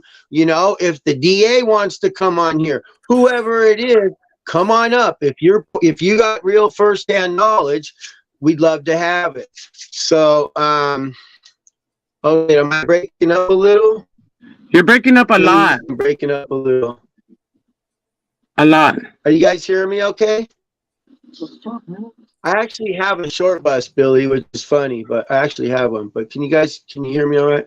Jason Anderson will never do a panel. I know, at least none of them will, but I put it out there, you guys. And so on the informants, Sheep, do you think that it might not, we spoke about Entrepreneur Queen. Some people are saying they still think it is her. What say ye? Yeah, I don't know. Obviously, I don't have a crystal ball. I don't know. I think that she has a plausible defense. I think that she's made her case. I haven't really seen, I haven't seen the smoking gun that that proves that she's la rata. She's made a case. She's come out and said that it wasn't her. Who's to know? I don't have any reason to doubt her. I don't have any reason to think it is her. And even if it is her, then why isn't she on the witness list? Why isn't her identity being protected, and why haven't they put her on the witness list?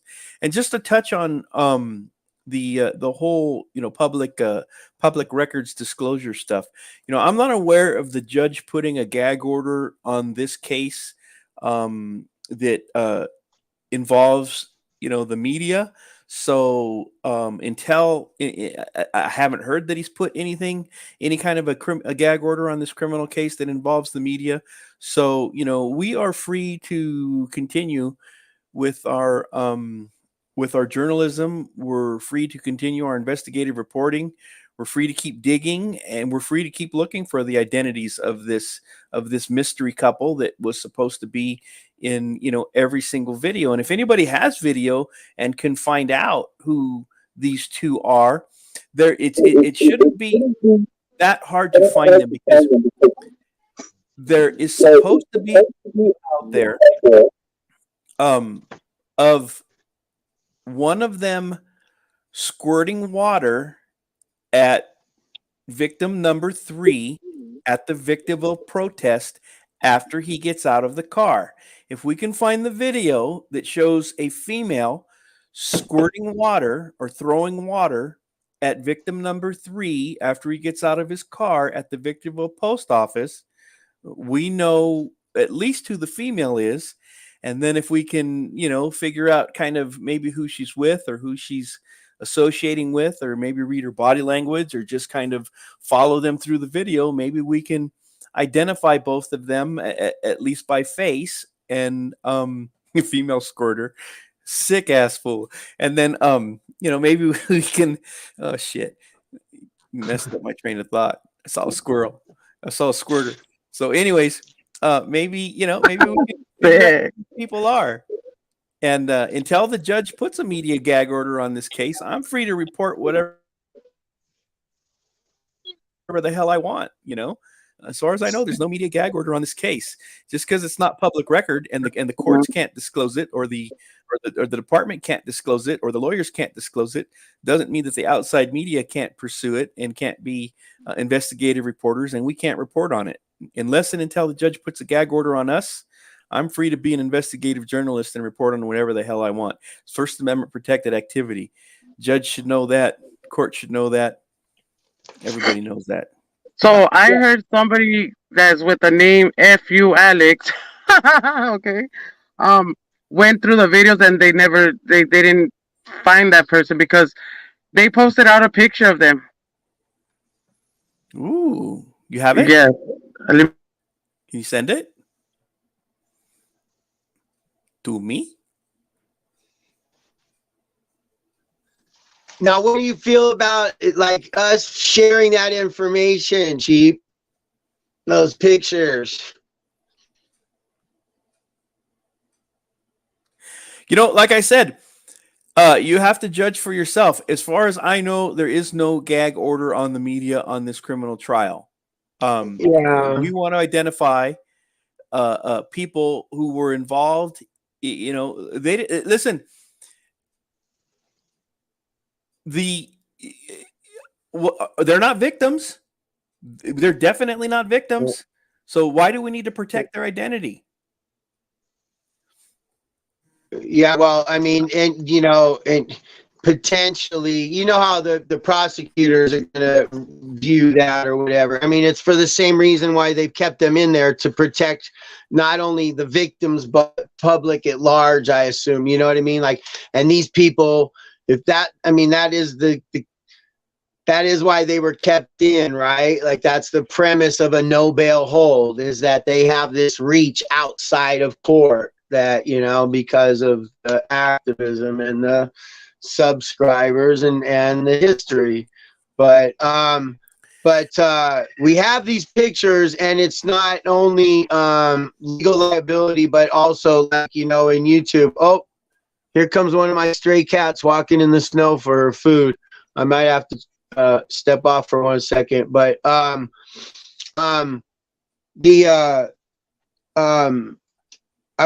worried about also the channel and, any liability, for Cynthia or whatever like that. And I wanted to address something, because KS said, what about the charge on Wendy that said that she pled out to kidnapping? And you know what? I forgot about that, KS.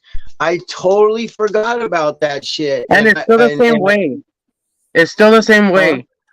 It still says that.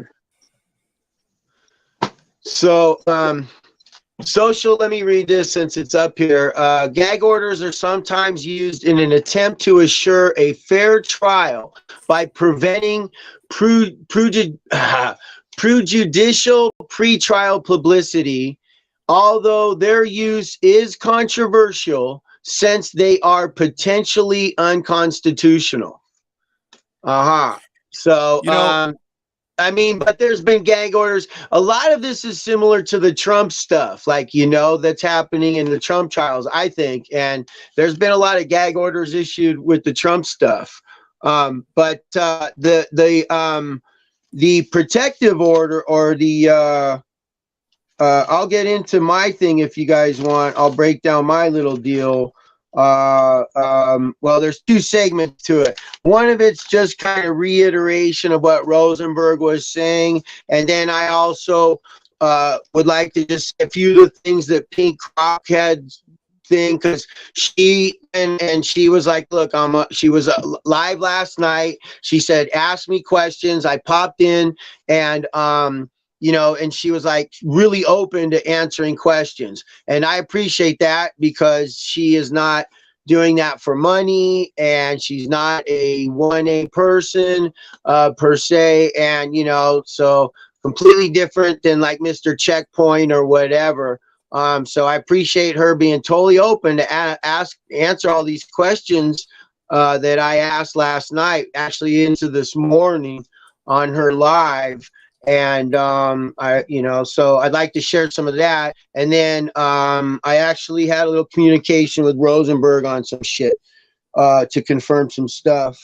So basically, to reiterate, just in case you guys didn't see it, and the guy's name was Javier. I'm gonna find the channel, because I'm gonna jump off in a second to feed the cat. But he had way better footage of than Checkpoint had. So if anyone on Checkpoint's live, the audio was just horrible. With all personal things or whatever aside, like if you wanted to watch Rosenberg's presentation, he did share a lot of knowledge, and I appreciate that. We can all learn from it. And I'll get you that channel name, because he had it, good footage and good audio. And anyways, he comes out, Rosenberg, I'm dropping a bombshell, booyah, right? So that's the whole thing. 103-page pitches motion. The pitches motion is when you want to get information, and that's what, and I'm sorry I can't read chat and all that stuff. I went on Channel 7 and gave an interview. Oh, shit. Look at that. I'm glad I looked up. Sheriff Degas went on Channel 7 and gave an interview? Huh, I didn't know that. I didn't know that. So the pitches motion is to get information on the cop's personnel file, right? Specifically things that would be relevant, like planning evidence and lying.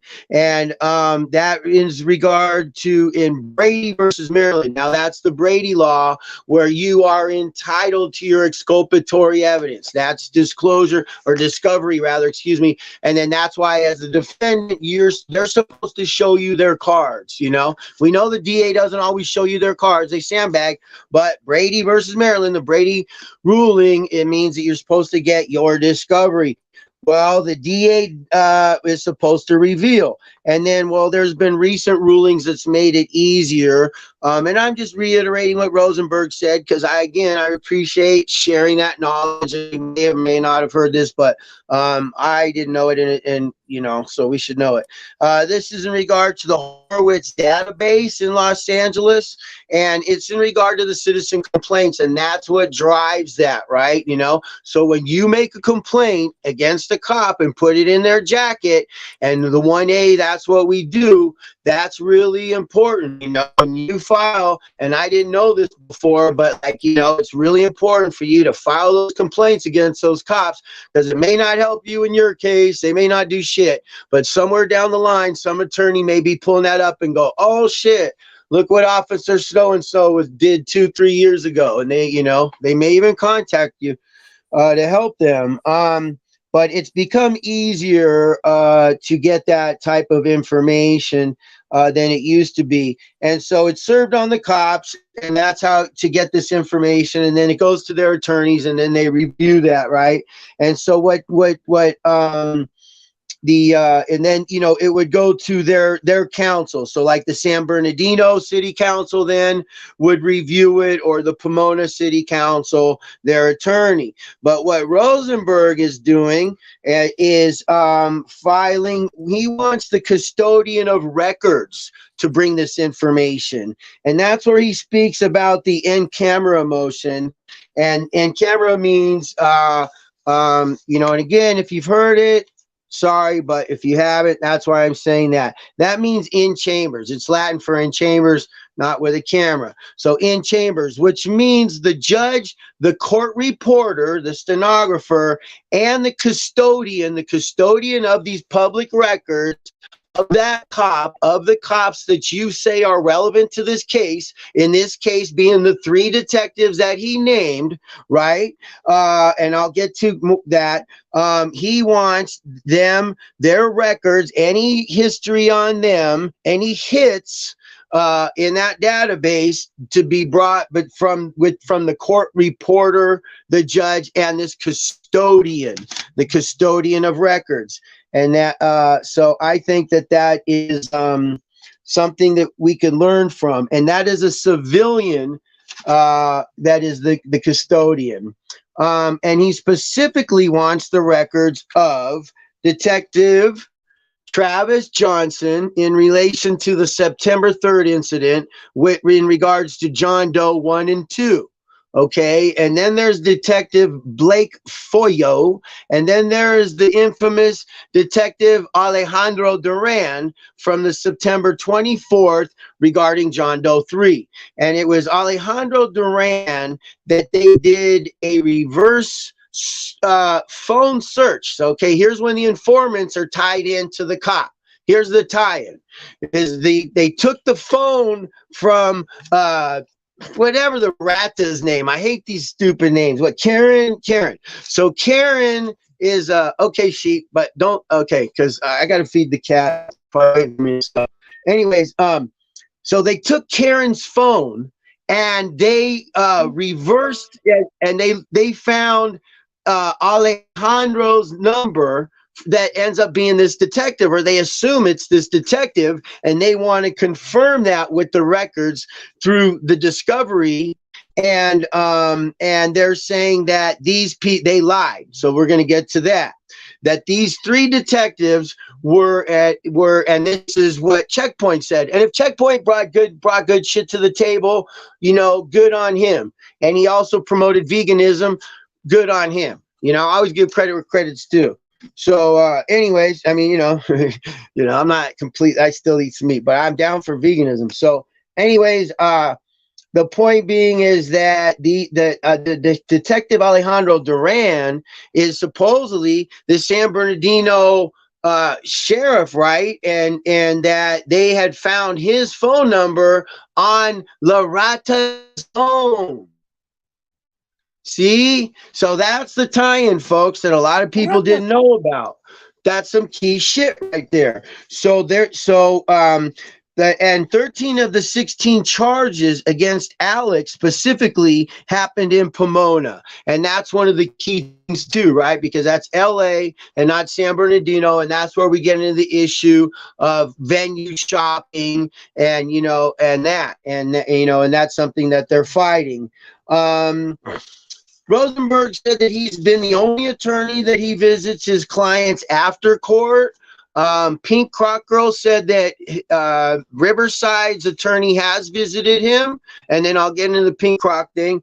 But has visited him, but he did stay after court. So maybe that is the only one after court, which I think is cool. Because your client's right there. It is a good time to speak with them, and thanks, Billy. And it's not me, bro. It's all of you. I can't tell you how many people have brought information to this, but I have done homework and I have put some time into this only because, I think it's important for all of us, and rats and cops and the system and crazy charges and cameras and denial of rights or overcharging and overzealous prosecution or, feckless defense. We've all been there. Most of us had. So, anyways, thanks to everybody, really. So he said he was the only one in business after court. So I give him credit for that. If that's true, good on Rosenberg for doing that. Contreras is still representing Alex on the civil aspect of it, but Rosenberg said that he's going to start doing civil law and he's going to start suing the cops. He said count 16 on the burglary charge was originally denied by Judge Arredondo, that it did not reach the level of probable cause, which is necessary for, to continue with potential trial. And the DA re-added it again, came back and added it again, even though the judge says that there just was not enough evidence to continue with that. So it shows you when to me, it shows the DA is like most DAs. They don't want to lose. They got their ego. They got their future. Remember, DAs are elected position, just like police chiefs and those other suckers. So they're not, you know what I mean? They're half politician or 90% politician and 10% cop or 10% prosecutor, attorney, or whatever. Cynthia says she's making quesadillas for everybody. Porque yo tengo hambre. And let's see here. So now we get into the three detectives, right? And what makes them relevant. And and again, if Mr. Checkpoint did do this, good on him. Good on him, I don't think you could, there's another issue about independent journalism and doing this stuff. But as far as defense and doing this, right on.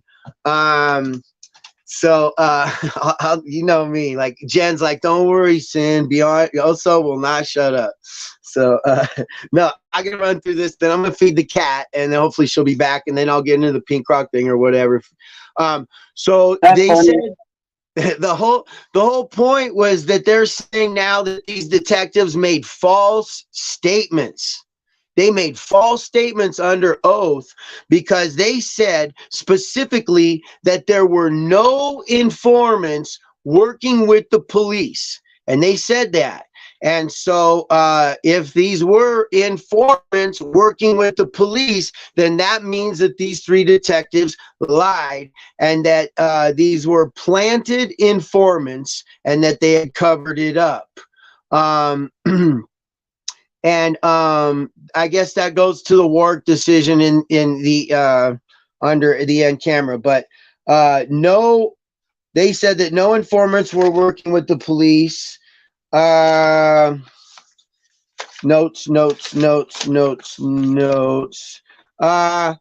So he is under, Rosenberg is under a protective order. And if I got any of this wrong, I apologize, but I did my best to get this shit straight. I'm no legal scholar. I'm not Chili. So there, I guess Rosenberg, but I will sell you this trifold. No. I like Chili too. I mean, he's a character, but he brings a lot of information. Is Chupa in here? Hey, Chief. Chupa! What's up, bro? I heard you gave me a shout out, man. That means a lot to me when you were out there live. So this is a trip to me that Rosenberg's under a protective order, which prevents him to disclose to his client his own information, his own exculpatory information, and to the media.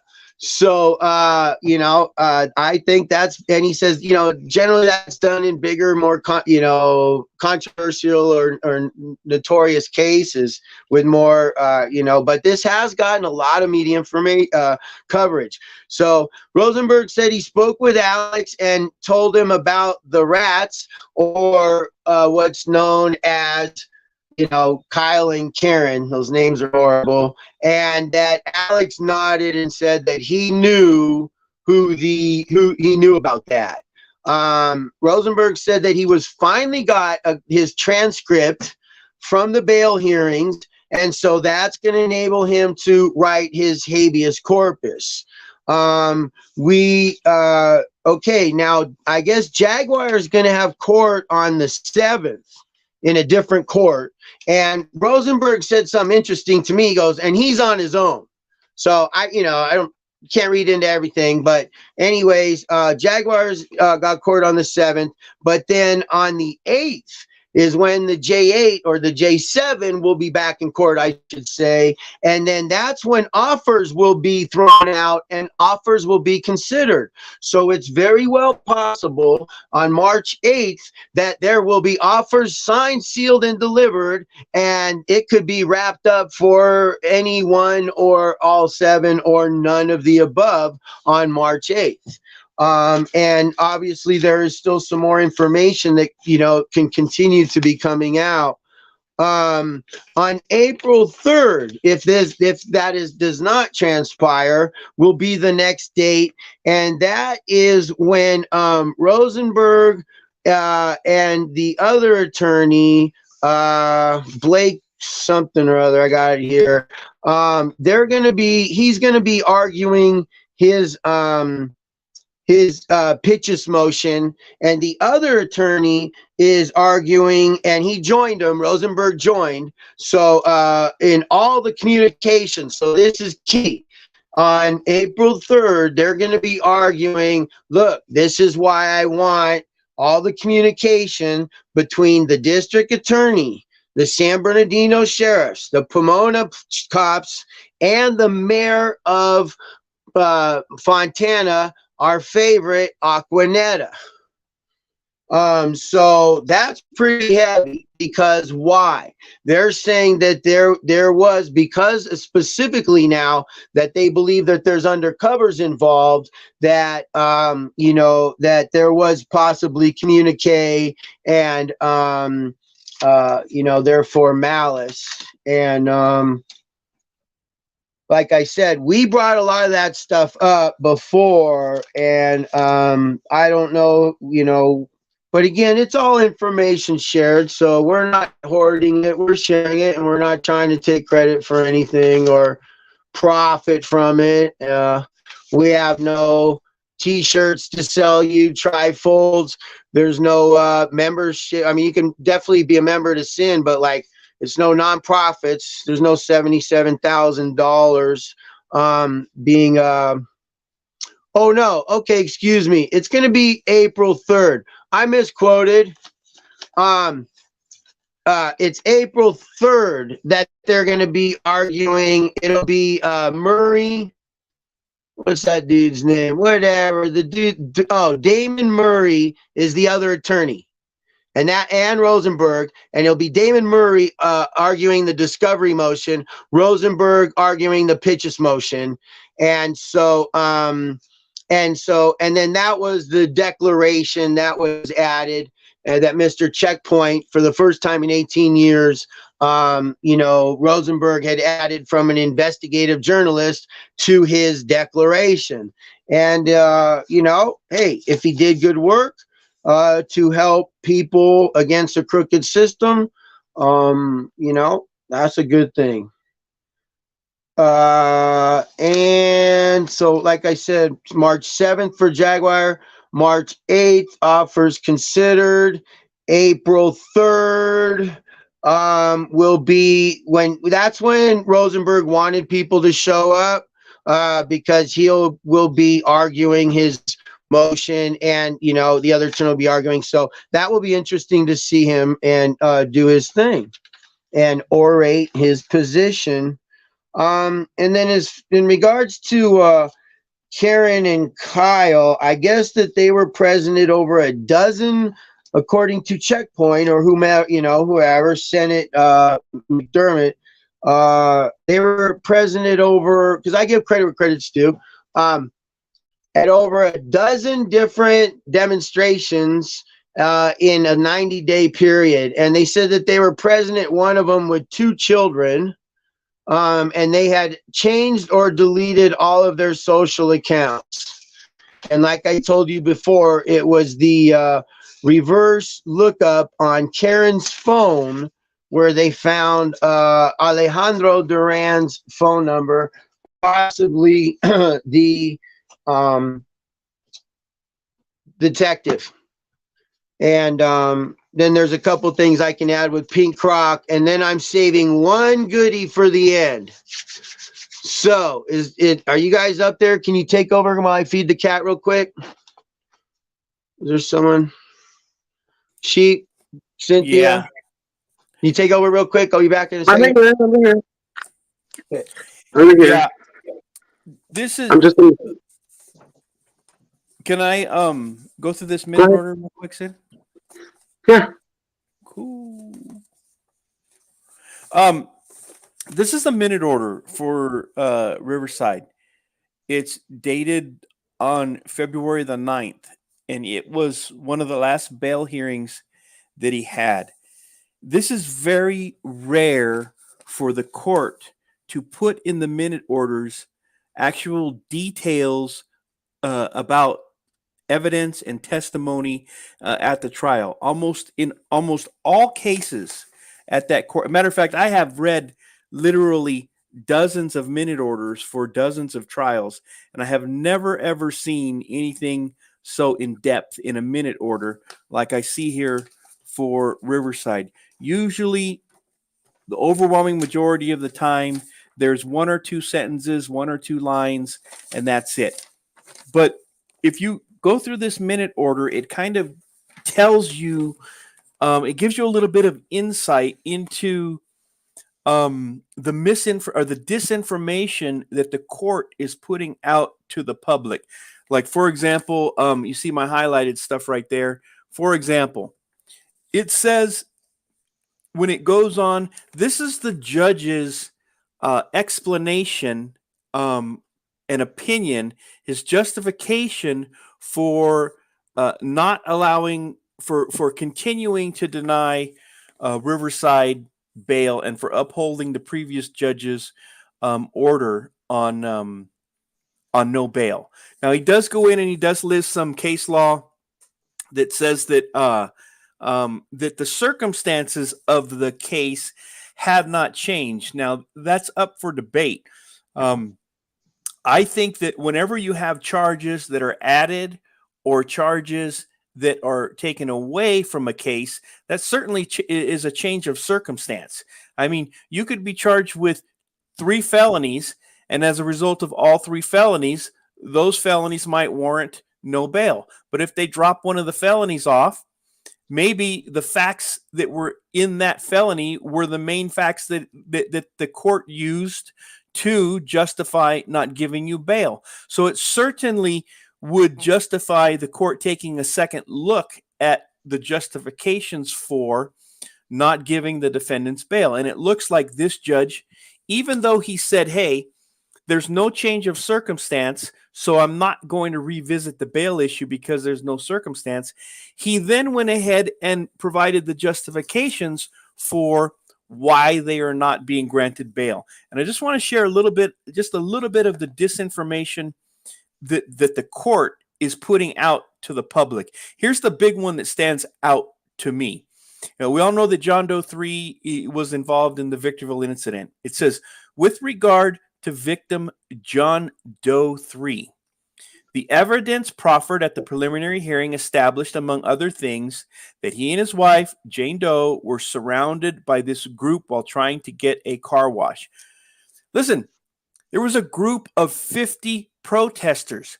You cannot hold 8 individual defendants guilty for the acts of 50 different protesters. You just can't do it. It's not like there were only the Justice 8 there, and 2 of them were in the front, 2 of them were on the passenger side, 2 of them were on the driver's side, and 2 of them were on the back, and you have only the Justice 8 blocking those people and preventing them from leaving. There were more than 50 people at that protest surrounding the vehicle, and they only surrounded the vehicle after the driver of the vehicle got out of the car. Originally, they were doing nothing more than walking. They were demonstrating on the sidewalk, blocking their egress from the car wash parking lot as just about every protest does. But I want to get into real quick here. It says John Doe 3 was removed from the vehicle, assaulted, and pepper sprayed. That's not what the evidence shows. That's that we all saw the video. John Doe 3 was not removed from his vehicle. John Doe 3 jumped out of his vehicle. Now, a lot of people tell me that I'm full of shit, but I think he jumped out of his vehicle because he was pissed off because they were blocking the driveway. He's from Victorville. He's like, F all of these protesters, F all of these Black Lives Matter bitches. That's probably what he thought they were. He probably thought they were Black Lives Matter people. He said, F all of these Black Lives Matter bitches blocking my way out of the parking lot. Yes, I'm completely speculating here, but this is my opinion. He was pissed off that they were blocking him from getting out of the car wash, and he jumped out pissed off. Nobody extricated him from the car. Nobody forced him out of his vehicle. Yet this is what the court is using as their rationale for no bail. And it's just completely false disinformation. The facts do not show that that is what happened. And there's other ones in here too, but I just wanted to point out that one right there for you because that's a glaring one for me. Okay, well, for one, I concur with you that he was not. Maybe a misspelling. He was not extricated from the vehicle. He came out on his own accord. Where I disagree with you is that he was in the wrong for doing so. Because if I'm surrounded in that situation, it's like a hostage situation. It can go either way. And it's like 50-50 chance in any kind of hostage situation on how they're going to treat you, whether you're submissive or you take an offensive position. And so meaning that you may do everything for them and they still do something to you, meaning that they may still screw up your car. I have the right and actually a constitutional right to travel and be free. And so if a crowd is blocking my ingress, and that is a very dangerous situation for one, but for two, I need to get places. And, I'm in a place where I should be able to go. Like it wasn't like they were in such a large crowd, Sheep. I've filmed the largest demonstrations in LA during the Iraq War. I know about big demonstrations and how you can't get through them or whatever, but that wasn't it. Like they literally went and stood in front of his car to punk him, that chick. Yeah, Fluffy stood in front of the car. And like me, I'm like, oh snap, from this point, they're gonna start breaking windows, or at the very least, one punch to my fender is thousands of dollars. And I've seen it happen so many times, vehicle damage and road rage and all this shit. So it's like you either preempt that strike to your vehicle or maybe drive away. And the other thing is when you drive away is when a lot of people start launching shit at your vehicle or whatever. So I'm more proactive in trying to stop something. He certainly didn't start it. And so did he have the right to keep going? Did he have the right, The other thing is that he was attacked by certain people, pepper sprayed, punched when he was down, punched by multiple people, pepper sprayed when he was down. If you got a beef with one person. He could have came out, beefed with that one big dude. No, River didn't have to pepper spray him. No one else had to mess with him and sucker punch him after the fact. And he could have a nice fair fight with those two big dudes, and it could have been fair and square like that. And whoever wins and whatever. And before anyone got the shit beat out of him too bad, squash it, let him get him back in his car, win or lose, and fuck it. But instead it was mob mentality, And if somebody, if your wife, your kid, let me put it to you. What if it's your child and your wife and they're stuck in front of an angry mob and you're not in the car and there is no man in the car? That's some scary ass shit,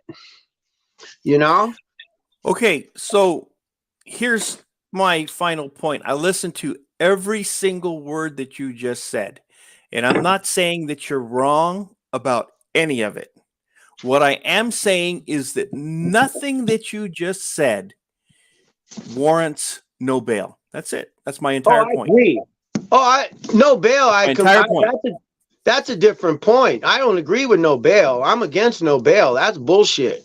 I've been That's saying my that only since the point. beginning. My only point is that Oh, yeah. everything that you just said occurred. Taking every word that you just said happened.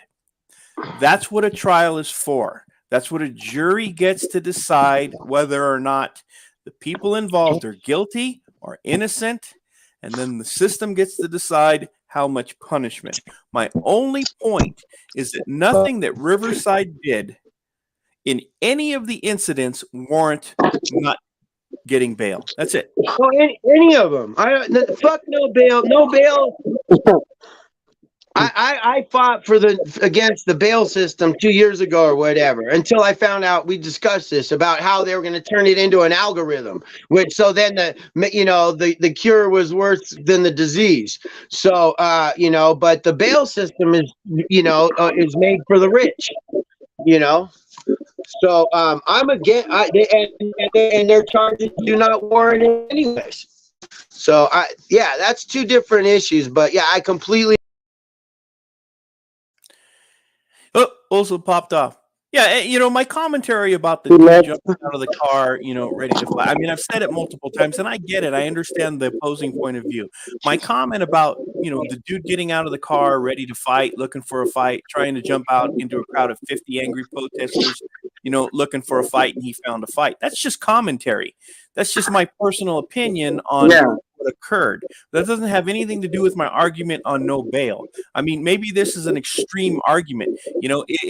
If I go to a basketball game at my park and I start using the N-word out there, I'm gonna get my ass kicked. There is no freaking ands, ifs, or buts about it.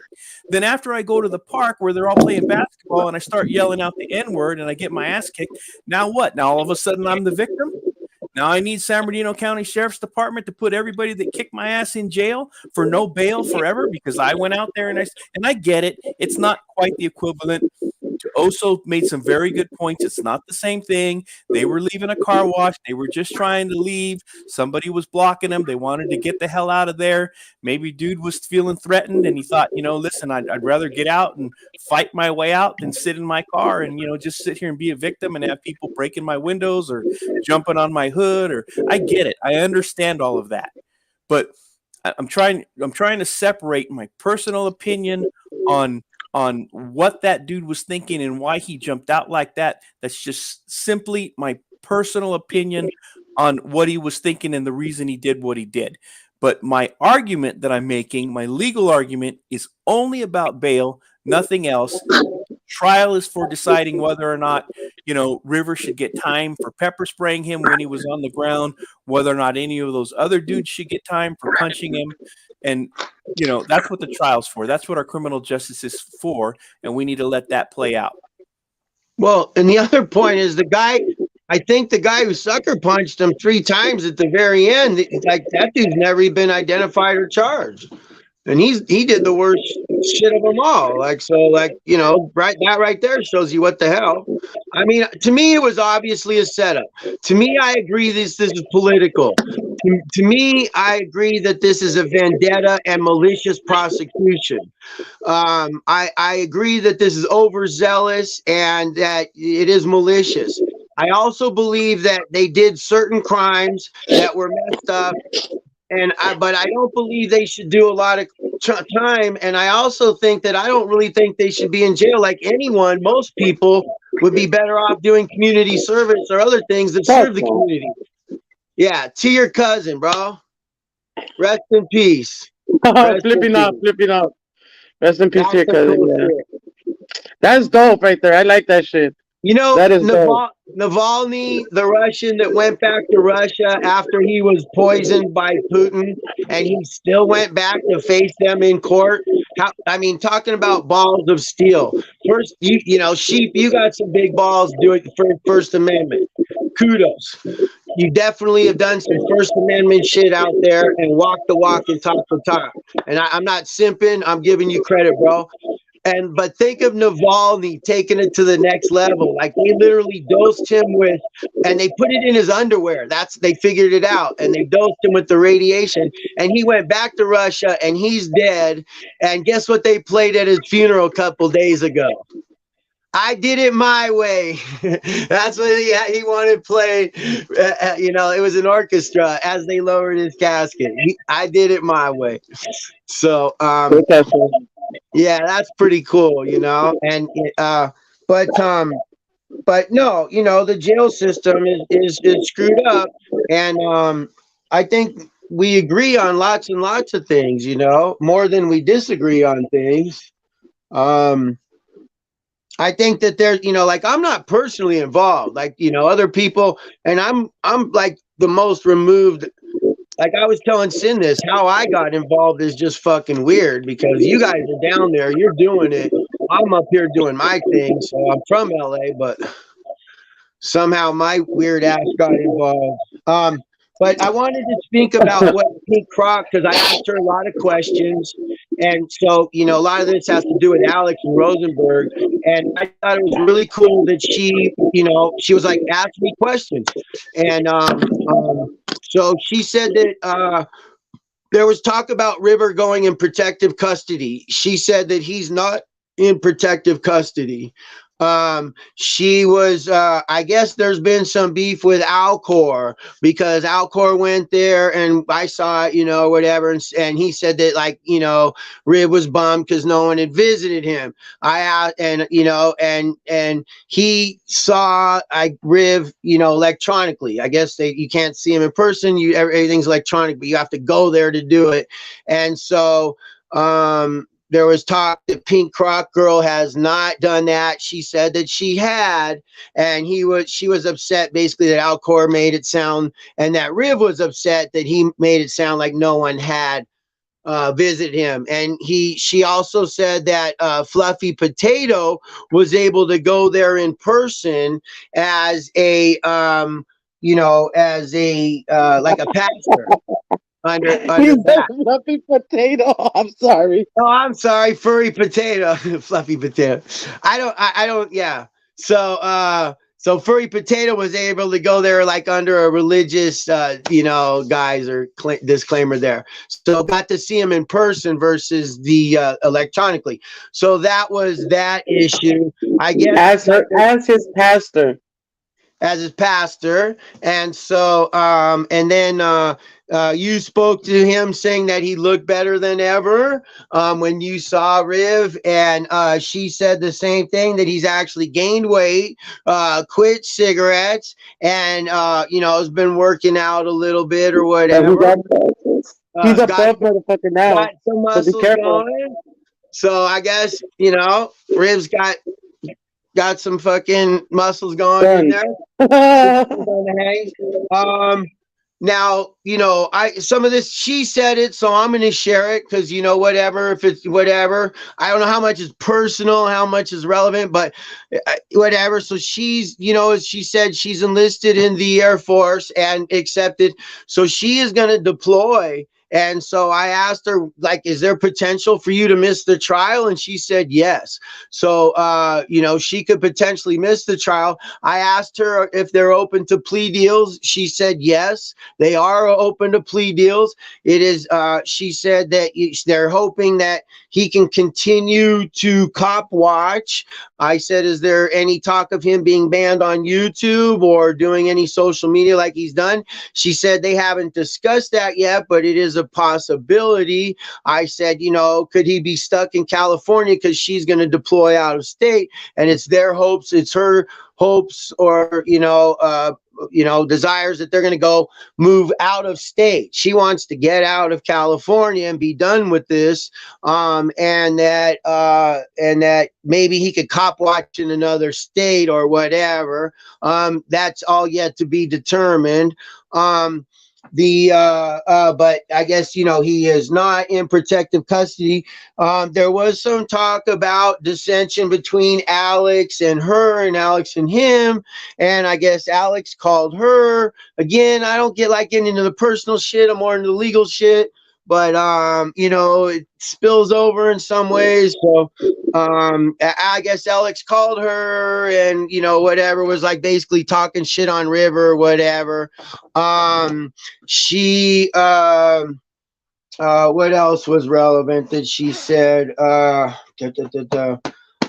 She feels good about the representation that Rivers got with the new attorney they got him, and that he has visited him in jail and gone over the You got case that with right. him. That she has seen him electronically, and the attorney is also. She says that there is they are probably going to sue or something or whatever civilly, you know, when all this is done. There's basically, she said that it's kind of like every person for themselves, you know, and that's the way they feel about it. Like, you know, look, she wants to get her husband and move on with their life, right? And so, you know, that unity thing is like, you know, basically she's saying like people who didn't kiss Alex's ass were kind of like, you know, kicked out of the crew, and that's kind of the way she explained why she felt she was ostracized. She does not That's have a lot of shit. yeah, she does not have access to his account. She kind of changed a little bit on what she said originally, in my opinion, about, you know, did Riverside give up voluntarily access to his phone without demanding a search warrant? And, you know, to me, there's really no excuse for that, especially if you are a 1A person, you know? And so she said last night or this morning that you know, that they had a search warrant or showed him something, kind of showed him something. So I don't know about that. And the reason why not only that's relevant, but because Alex said, I guess early on, he had said to Riverside, you know, we're in here because of your videos. And so, you know, obviously Alex posted his own videos. Everybody posted videos, but that's what Alex said to Riv. And, you know, but I don't think, you know, if Riv didn't demand a search warrant, not to, you know, I don't get it, but, you know, there was that. Um, uh, and as far as like the informants and stuff like that, still not naming names. But you know, I think all that's gonna come out, and basically, uh, as it goes, I think we're gonna see a lot of people saying more things on each other. Mr. Checkpoint said something I think that was like a telltale. He said it yesterday. He says, look, he goes, we all have to act like we're unified. He said the word specifically, fake unity. And he said it twice. He goes, even if it's fake unity, we have to fake unity, being fakely unified. So I'm not into fake anything. And I think, you know, that's very weird thing right there. And then I guess I am going to drop the one thing that tonight, right now, if you guys are ready to hear it. Can I get a drum roll? Are you ready? Cynthia, are you there? I'm here. Oh, so chistoso. And you know, and like y'all, so y'all know I was burned by Checkpoint and all this shit, right? Only for asking him questions, not for threatening, not for cussing, not for doing anything. I just asked him questions. I got banned by Checkpoint. So the thing is no one else is going to bring you every bit of information because they have an agenda, and Cynthia does not have an agenda, and she puts Sheep and me and all of us up here. And thank you, Sheep, for you going there and spending your time and bringing what you could have been put on your channel. You brought it to Cynthia's channel tonight, which is a definite bonus to everybody watching. And I thank you, you know, myself. So, Shit, I didn't think about that. yeah, yeah, you could have monetized that, you know, but monetize that crap. Damn. yeah, I mean, I don't know if anyone would have sent you any money, but you know, if you would have wore a onesie, onesie means munsey. Money. Okay, so here it is, folks. the big thing, I haven't watched chat. I'm sorry, but I am going to bring you some shit right now. Okay, this is shit you ain't heard nobody else. It was told to us about a week ago, brought to us again. I didn't find it. That Eden Alex Enamorado has been additionally charged in El Monte, California, which is in the county of Los Angeles. Because if you're in a sinner, you're in the city of angels. So, folks, here it is. Eden Alex Enamorado has been additionally charged with Section 368 of the Penal Code, which falls under elder abuse with someone over 65 years old. Look it up, sheep, as we speak. The charges stem from, I believe, I could be wrong, but it's my belief that they stem from October 18th. And that he was additionally charged on the 29th of February. It is a misdemeanor, and it is in the LA court system. But there's been speculation on this. We did not break this story. We did not invent this story. We were told this story, and we've been asking and asking and asking, as many of you in the chat. I'm sorry I'm not in the chat. But like I said, it's been a collective effort, like great journalism, and I was able to confirm it tonight.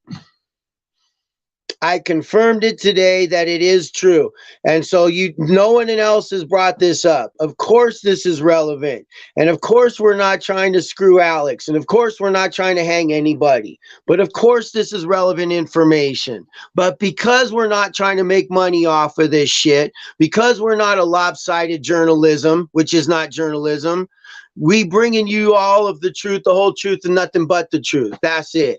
And it's not up, I did my share, Sheep did his share, everybody did their share, but that's some breaking news shit right there. So this is this is brand new right now. And we're proud to bring it to you here and now. Because it's confirmed. It's confirmed. It's been confirmed. And we've been scouting this information for a week, and we asked as many sources as we could, including Mr. Checkpoint, many others. But again, and we do our best to go to the source of all the information. A lot of you people have brought this information. Chief, everybody here, I can name the names. Social Informedia, David Lujan, KS. There's been a collective effort. Many names who I don't think want to be mentioned, but you know who you are. And we've been trying to confirm this, especially the person who brought it to us originally. Thank you. You know who you are. We've been trying for about a week to confirm this. And I waited to try, and then I did what I could to confirm it. So again, we're not trying to bring misinformation, of course, but we're also not trying to slander anybody, So we're not trying to hurt Alex or make his cause any more, harder or detrimental to his cause, but it is important information, and it has been confirmed.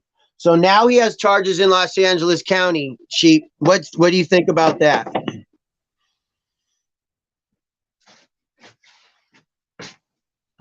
Sheep? Are you there? Did I lose you guys? You're on mute. You're muted. I'm muted? No, he is.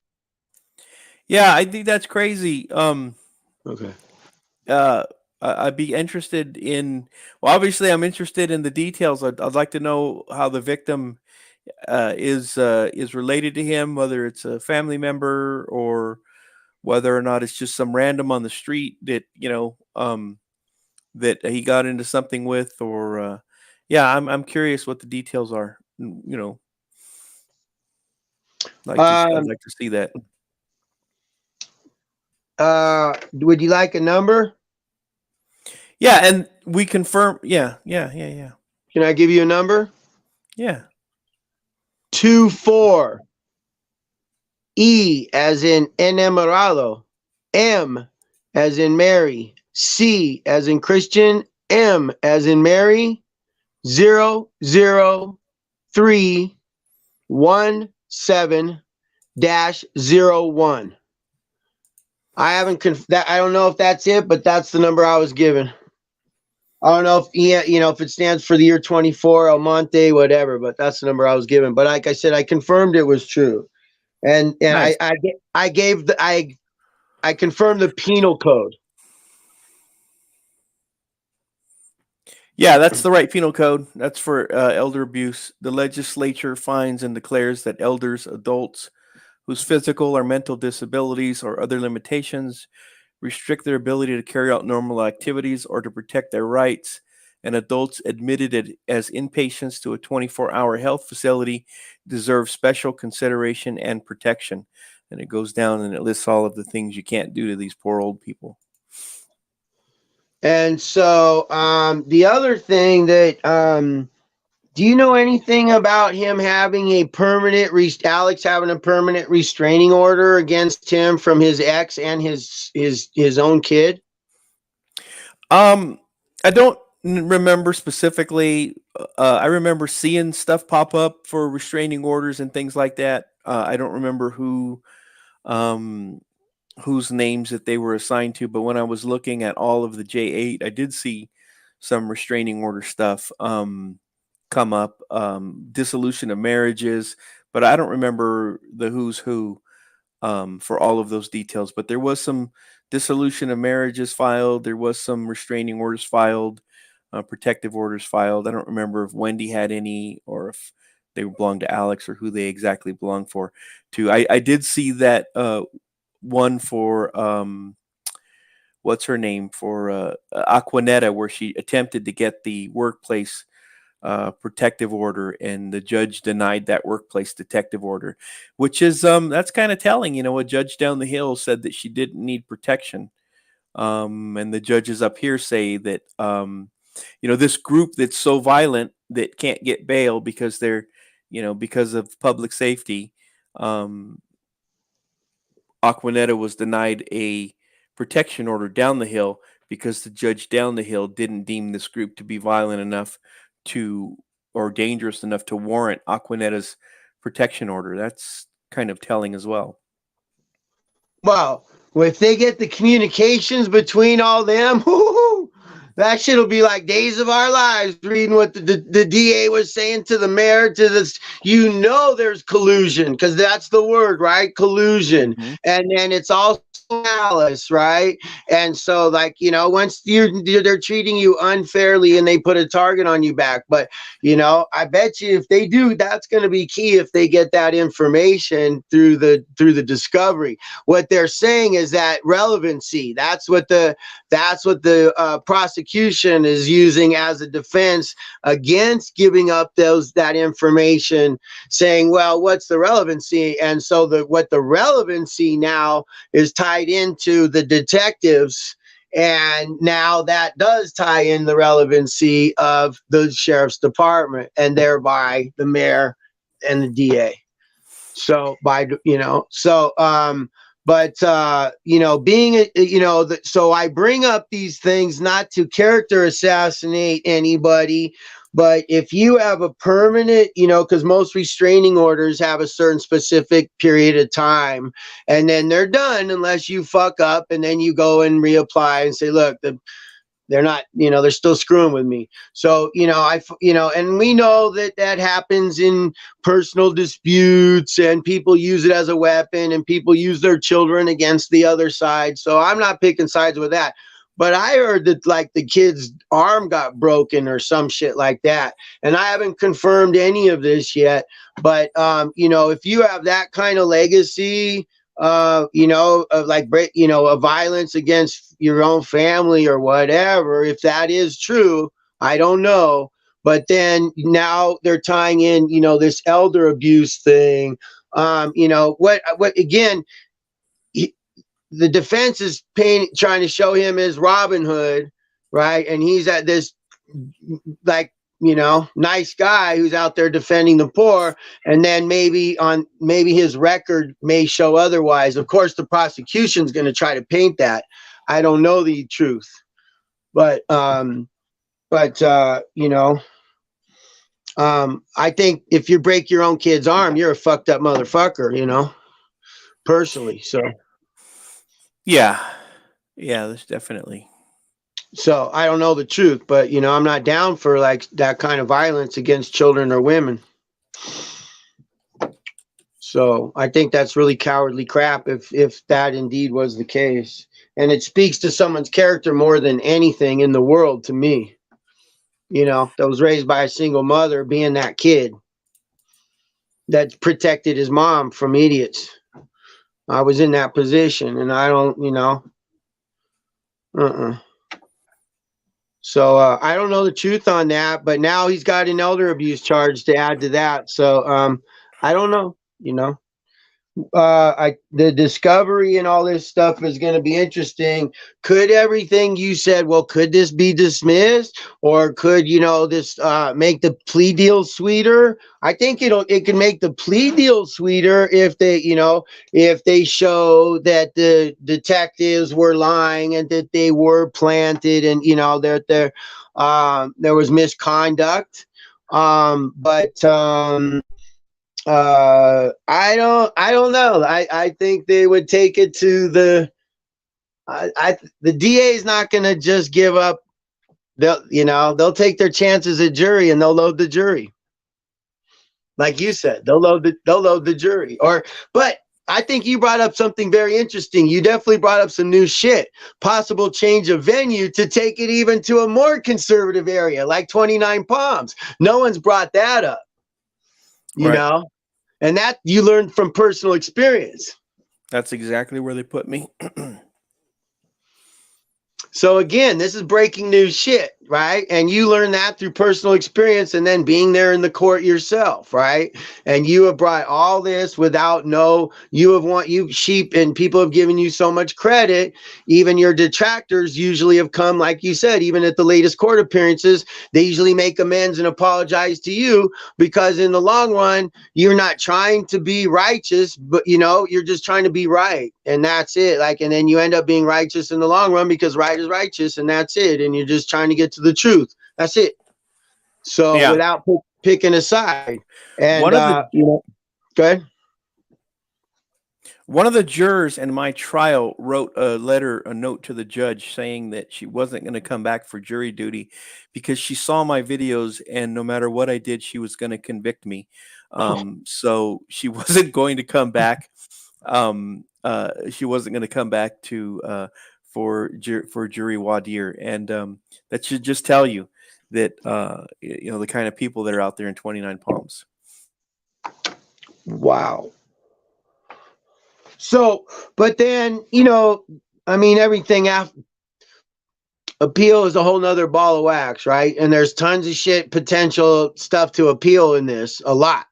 But that's now you're appeal and now appellate, and you're still in jail and on a no bail hold doing your time. So like Chief says, the punishment, or the process is the punishment, and we know that.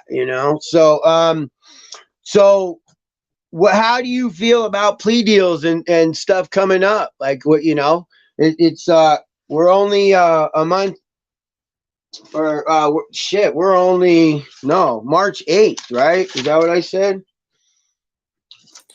March 8th. I'd like to get on my soapbox and say, that this is a matter of it's a matter of principle, and you need to stand on your principles. But when you're looking down the barrel of decades in prison, and somebody comes at you with a really sweet deal, it would be.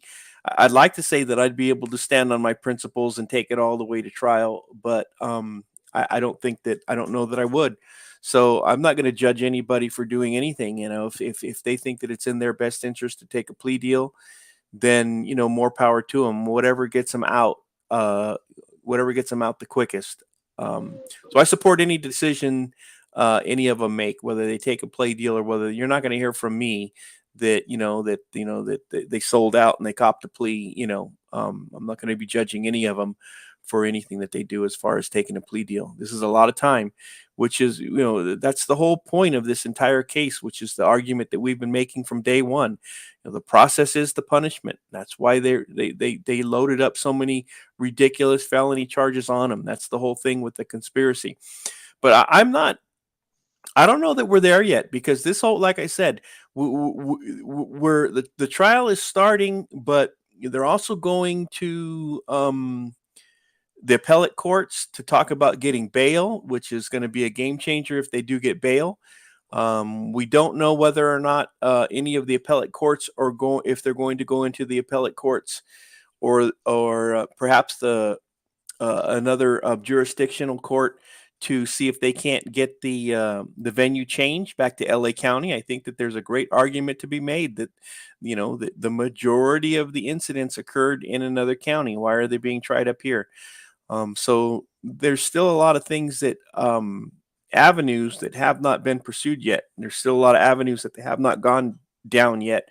So I don't know. It's a good thing to have the offer on the table, but I don't know that they're going to actually jump at it. I think there's going to be more discussion. It's like anything. Usually the first offers aren't the best offers, right? So. Yeah, I think it's going to be hard for them to turn down time served. We're going to hit you with a couple of misdemeanors and give you time served. And, it's going to be real tough for them to turn that down. You think that could be an offer, time served? It depends on all of these things that are in the works. This bombshell that Rosenberg dropped with the detectives lying on the stand, the lead detective, that's a huge bombshell. They will impeach that detective at trial. They will impeach that detective as a liar. You lied under oath. All of the information that you are now presenting this jury, are you lying now or were you lying then? They will impeach him, and they will use that at the end of the trial as reasonable doubt for the jury to acquit. So the prosecutor knows all this, and they're each weighing the strengths of their cases. Supposedly, but we know how this shit works. In my case, there's like 5 different rules for impugning someone's character, and my neighbor hit like 4 out of the 5. And it's like, I forget, but it was like lying, any like weird, lewd and lascivious things. I forget the exact 5 fucking pillars of it, unfortunately, but but that's how you impugn their character, and then they're so they can't testify, and they didn't care. They just did not care that I could prove that he's a pathological liar and fit 4 of the 5 criteria, and only one of them should be fine enough to disqualify.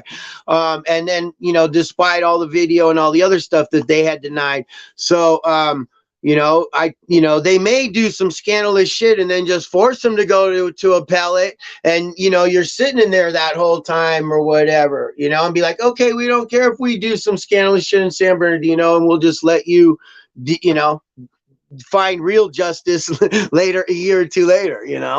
Oh well, we might look bad later, but we got the win now, and by that time the story's dead in our jurisdiction or whatever. I don't know. It's all speculation on that point, but Jaguar's in court on the 7th,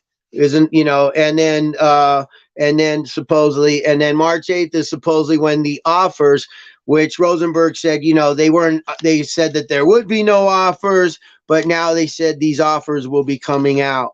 And the other thing is, if you heard, there's actually some threats, being thrown out online with different parties involved, and people saying, oh, I'm looking for you or this or that. And I hope that none of this comes to that level. Whatever beefs are out there amongst people who I've never met, don't know, I'm not involved, I don't give a fuck. But I do give a fuck, because we're all human beings. And like, let's not go there, folks. I mean, this is serious shit and people are in jail. But like, even the rats, let's not go rat hunting. You know what I mean? I think we should know who the rats are, but let us not do anything. There is a higher power. If you believe sheep, they will serve their justice. and and whatever you believe, we just can't be threatening each other or whatever like that. So there has been some stuff like that going on. There is some, a lot of stuff going on, the different social media. So I'm sorry I wasn't in chat, but how do you think that additional charge, you talk about venues? So we talked about it speaking to character, the charge itself. What about the fact that it's in LA, Sheep? How does that? You're talking about Alex's new charge from El Monte? Mm-hmm. Mm-hmm. Yeah, I don't know that that'll factor in this trial at all. I seriously doubt that they will defer that prosecution up here for this case. It's completely unrelated, but it might be something that he has to deal with after this case is resolved. Um, you know, I just don't think it.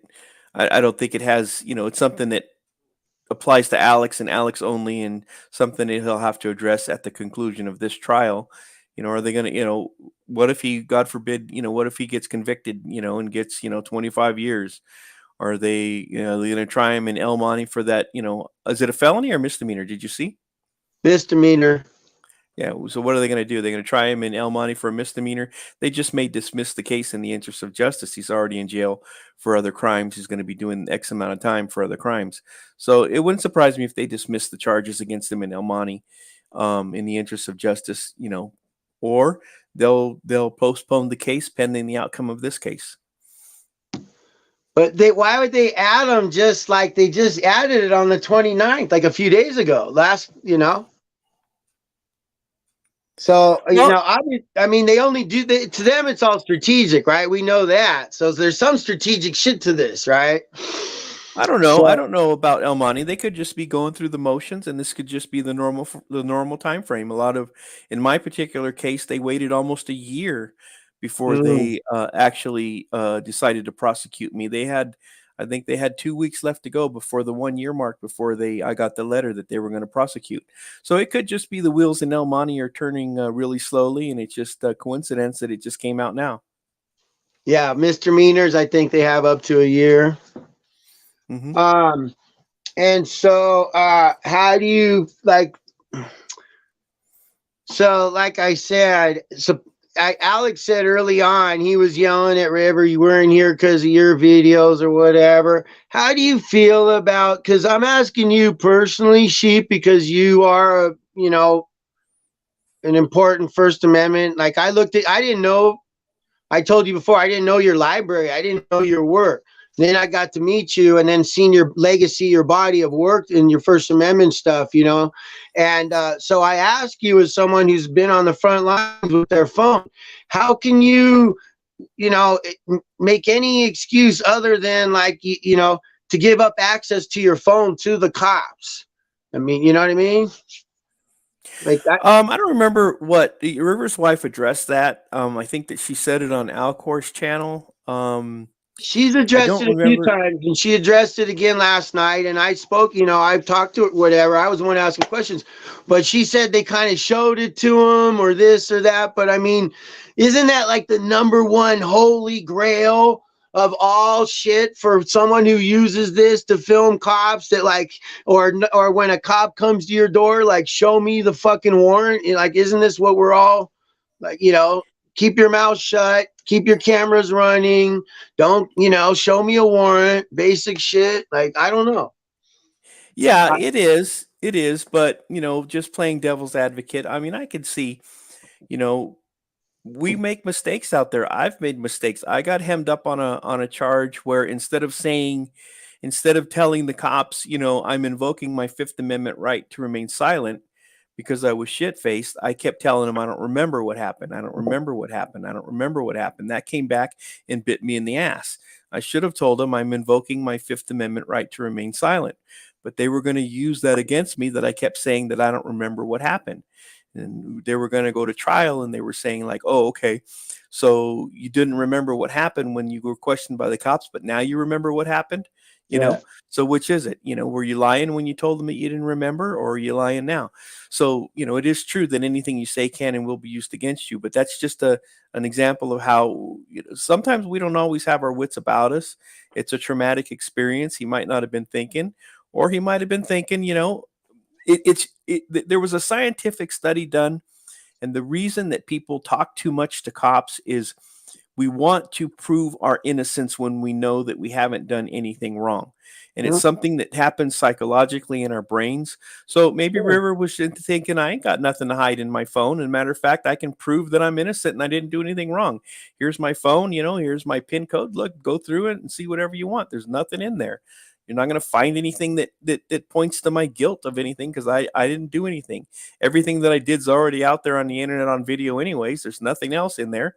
So let's just get it out of the way, go through my phone. I'm cooperating, and there you go. So, you know, whether or not Riverside regrets that decision or not, or thinks it was the right decision or a wrong decision, I don't know. We'll ask him when he gets out.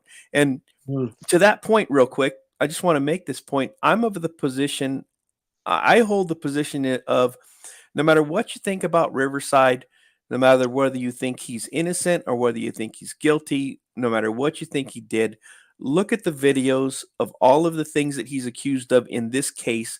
Look at everything that he personally did in this case and ask yourself, is 90 days enough time for him to serve for anything that you think that he did? And if the answer is yes, let's get him out of jail. Let's work to get him out of jail. Let's let him have his day in court. And then when he's out, we'll all call him an asshole. As a matter of fact, we can put him on the pepper spray firing line, and we'll have like 6 of us, and we'll all freaking pepper spray him at the same damn time for as penance for what he did wrong. But let's get him out of jail first. Yeah. Well, no, I agree. I think, they're obviously being overcharged. Count me out. But I think you answered the question too, is like, because that is the question. Pepper spray him. Did he do it, out of ignorance? Did he do it out of fear, or did he do it out of favor? Right? Like Plato Plomo, did he do it because like he thought that, okay, it'll get me off the hook or whatever? Or like you said, I have nothing to hide, so go ahead and have at it. Or I was just under duress and I made a mistake. My battery's going to cut out soon, so I'm going to probably drop out in a second. But I think what you said is plausible, but I just think, and I made my mistakes. I'll put it out there. Like, I did the dumbest shit. I pled out the shit and fucking, they just screwed me because, so believe you me, I got punked like a bitch by the system, and it sucks. So I get it, But and I think what you said is very possible, Sheep, that it wasn't done to earn favor, that he could have just been like, look, I got nothing to hide, have at it. But my battery will die. I don't know if I'll try to charge up, but I don't know if Sin wants to speak to any of the stuff that was out there. I don't know, whatever, but there's been No, you didn't say it all. Okay. The cheeseman, nah. You guys said it all. Everything you guys said everything that needed to be said. Yeah. And then just count me out. I'm trying to get him out of jail. Just count me out. Well, you could be one of the 6 in the firing line to pepper spray him. I'll buy you the spray. Shit, and I want the blue one. The Smurf one to be my blue.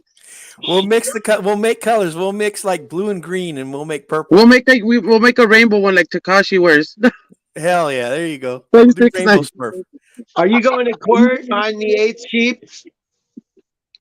No, I'm going back to work tomorrow. I don't think I'll be home. I'll be home again on the 16th or the 15th, somewhere around there. Okay. And for super chat. What the fuck? I'll try to. And Sheep, what about those charges on Wendy that's still on docket? That KS was, that. Why is that? Offense? I think that's just government, where government doesn't care. I mean, why do they care? They're not going to take it. They're not going to go back and fix it. They don't even care. I honestly, my personal belief is it was just miskeyed. You got them in there. The clerks are there. They're keying all of the information. They're typing everything in. And I think it's just a button got misclicked. A mouse button got misclicked. Something got miskeyed. And it shows that instead of her, pleading not guilty, she pled guilty. It's as simple as that. And the court hasn't gone back and fixed it. I don't think even the lawyers give a rat's ass that it's there. But being the lawyer, I would fucking want it to change that shit. Fuck that. I would too, agree. especially if the media is reporting that she took a plea deal, because that can make her look more. That could make her appear to be guilty that she took a plea deal on one of the charges. So I do think it's important that they should have fixed that, and for some reason they're not fixing it. But I honestly don't think that she did. It just doesn't make sense that she did. Well, this case is giving us so many surprises, though, so you never know. You never know. It's always a possibility. I just don't think it's likely. Yeah, because it's the next thing is right. So now we're on a quest to, confirm exactly who Kyle and Karen are, and that's the big Easter egg hunt, I guess, right now.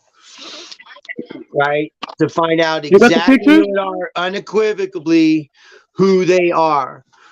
And then we're only a few more days from possible. Definitely, hopefully, we'll see some more information come out, but possibly plea deals. And from what I understand, that the El Monte. Oh, this is the other thing. If my memory serves me correctly, I think the hearing on that was on the 25th of March.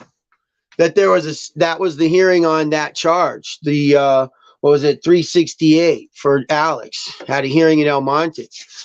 I'm not sure if my memory serves me correct or if that information is correct. I didn't confirm that, but I know you're good at that, so I was just sharing that with you. I don't know if he's going to have that hearing then or not.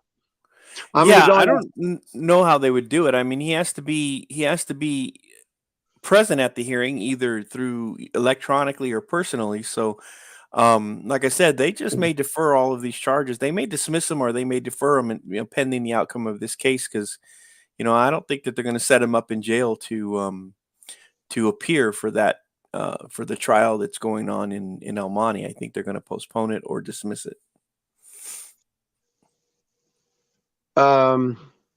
So anyways, everybody, Jen and Pinche and JT and Jethro and Excalibur, and I'm scrolling back, Gabriel and Big Chief and everybody, La Rata River. That just sounds funny, dude. Porque Rata River. Rata Porque sí es Rio. rata. Rata Rio. Yep. So, but yeah, and then I think so. Like I said, I think it's interesting though. And then what do you think the chances are, as part of a condition? Because it's it's Pink Croc Girl's hope or whatever that they'll be able to bail and get out of California. And there's been talk about her and talk about EQ and this and that. I'm not getting into all that right now. But I think that, if they want to leave the state, do you think they'd let them do? You think that's a possibility? I don't think so.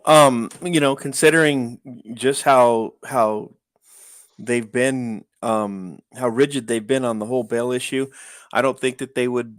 I don't guess that they would let him leave. I think that one of the conditions on bail would be that he isn't allowed to leave the state. And it's a lot of felony charges. You're talking about 15, maybe 16. I don't remember now. I think he had 14, and now they added the robbery charge. So that's 15 now. But then they dropped a couple of the other charges too. So I don't remember exactly how many he has now. But it's a shitload of felonies. So I don't think that they're going to allow him to leave the state. But I do have something for you. They are going to let her. They're going to let her see Riverside before she deploys to the military. Her attorney asked the judge if she could see him before she deploys, so that was a good thing, especially in light of the fact that that the deputy kicked her out of the courtroom and she wasn't able to see him. Hey, what is that, Sin? What's that, Sin? What you got? She's a sinner. Is she showing off her new stuff? Yeah. Oh shit! Hold on. I don't know how to. Hold on. I'm gonna stay there. Oh, I can't Yeah. wait. That's dope. Look at that. Sheep, your logo's gonna look cool as heck. She did one. It looks good. Yeah. I Printed brought a one out. printer. I brought a printer. Cheap show to make stickers.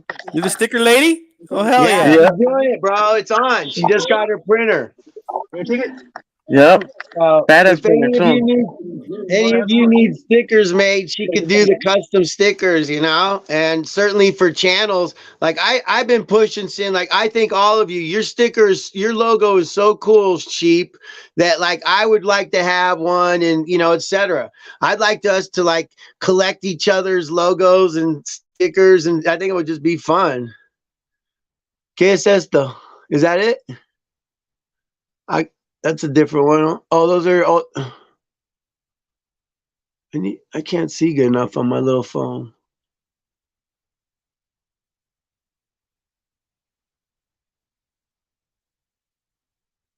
They're all Are people's those stickers. chingadera stickers?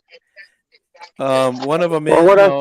no. There's What? SGV, River, Oh yeah. ELA, and South Central. Bitchin'. Look at. You got a river sticker? Yeah, I got two. I Look got at. one for you. I got three. I got one for you and one for Sin. Look. Oh shit. I can't see it good enough on my fucking phone. That is great, man. Look at these. Look at Sin's That's got. She has them on her wall back there. that's great, man. I'm telling you, I'm down for the the 1A sticker collection. I think it's fucking cool. I have a Riverside sticker too. Hey, listen, we got it. Riverside did a lot of good, man. He filmed the cops. He stood up, you know. I mean, I'm not even into like filming businesses much, but it does lead a lot of the time to an interaction with the cops, you know. But and which is the 1A. So whatever it is, I give credit where credit's due. And Riverside did a lot of good shit, and Alex did good shit too, protecting you know, vendors from idiot racists. I saw some of that footage and I got pissed off. Look at that. So how Sheep needs one. That See that looks clean right there. See, that's a that little. I did that. The little sheep on the end. He has ball and chains on his feet, and the little torch, the Statue of Liberty Freedom torch right there. It's an ichthys. It's a ichthys. It's the secret Christian symbol right there. It's a oh fish. wow. The flame is a fish. It's the ichthys. It's an ictus. And That's then the there's sheep with the the fish with the yeah, Yes. yeah, Yes. that's with the that. fish. And then Yeah. that little sheep on the end, he got a little ball and chain on his feet. Wow. Yep. So how much does sheep have to pay to get one of those? Yeah, Come on. Don't yeah. be Hit me up. Hit me up stingy. for some And this one I did it on my cricket. Like what? hey, I did it on my cricket. she's got a Your cricket cricket? sticker cricket, yeah. Yeah. What is But that? now What's she's got a printer too. Now I got the printer. nice? So she can do it all. She can do it all now. So I'll get everybody, some stickers from you, Sin. I'll buy some stickers. Mhm. yeah. I When can I only get put- a real, I'm gonna relaunch and get a real channel. But I like. Oh, there it goes. I'm gone. When you look at this, I'm not seeing any kind of manipulation. Can This we is a buy that printer. full of freaking battery bank for his phone? Exactly. What the hell? Even if, well, my phone is dying too, so sometimes I don't have a power bank. I bought a gimbal though. I bought a gimbal too. Nice. After I don't know how long. But yeah, this whole situation is a trip. I don't know. Show your printer again. What? Show your printer again. Hold on. Let me remove all my fucking shit that I have in here. I have some stuff right here. It's because it's like on my vanity, so. Hold on. Let me see. Hold on. Alright, hold on. Where is it? Let me get the camera. All I know, news got crazy UFO video tonight's episode. This Oh, is. is that the eco tank? You have the eco tank? Yes, Yeah, it you is. do. You have the Yep. eco tank right there. Yep, I Nice. got the eco tank. Nice, huh? Yep. Yep. That'll save you thousands of dollars on ink. Yes. And then I bought extra ink, so fuck it. I still gotta try it because I had printed out something, but it came out too big because I didn't resize it. And plus, I have to so the colors could stand out more. I have to add more. Hmm. It came out too like pale. Like I don't know. I just didn't. I had to figure it out. It'll take some learning. I just got it on Wednesday. Nice. Yep. That'll Yeah. save you a grip of money on ink. Yeah.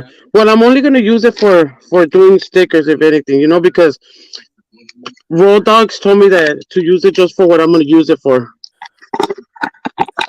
Just so. Well, I really don't even take copies. I could use it as a scanner because I'm not gonna use the ink for that, but I could use it as a scanner too because it's a scanner, I think. Right? Yeah, you can use it for everything. That ink lasts forever, man. It does. Mm-hmm. Mm-hmm. You like Buying it like thousands that, of pages on like I one little always piece wanted of ink. one like this with the ink like that. I think I got mine like 3 years ago, and I only replaced the ink one time. No way. Yeah, and the ink is cheap Oh, too. yeah. Well, yeah. I think it is too because you could buy like the colors depending.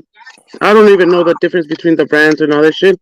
So there's some that you could get for like $30, $29. Yeah. The one I got was like $29, but it was $15 off. Oh, nice.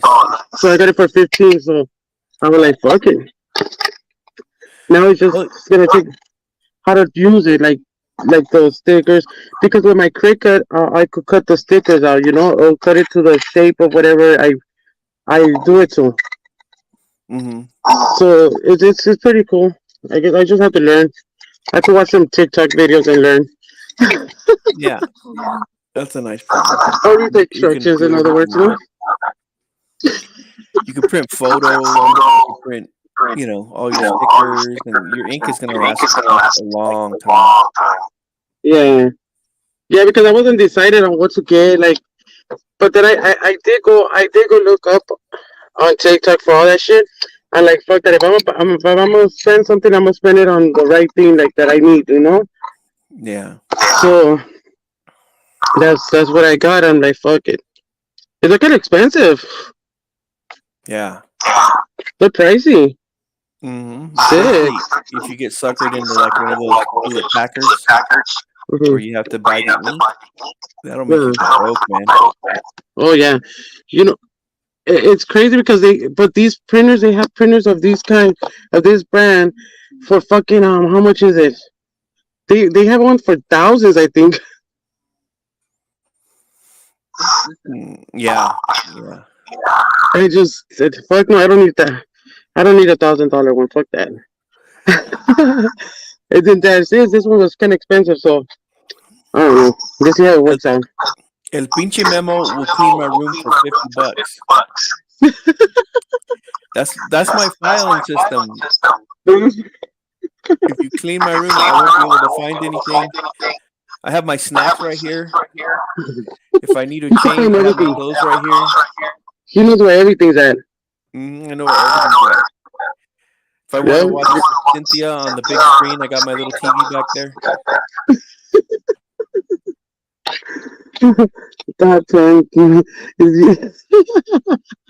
People really think that is your cheap show. If I get hungry in the middle of the night, I just like reach out. I can get like a snack right there.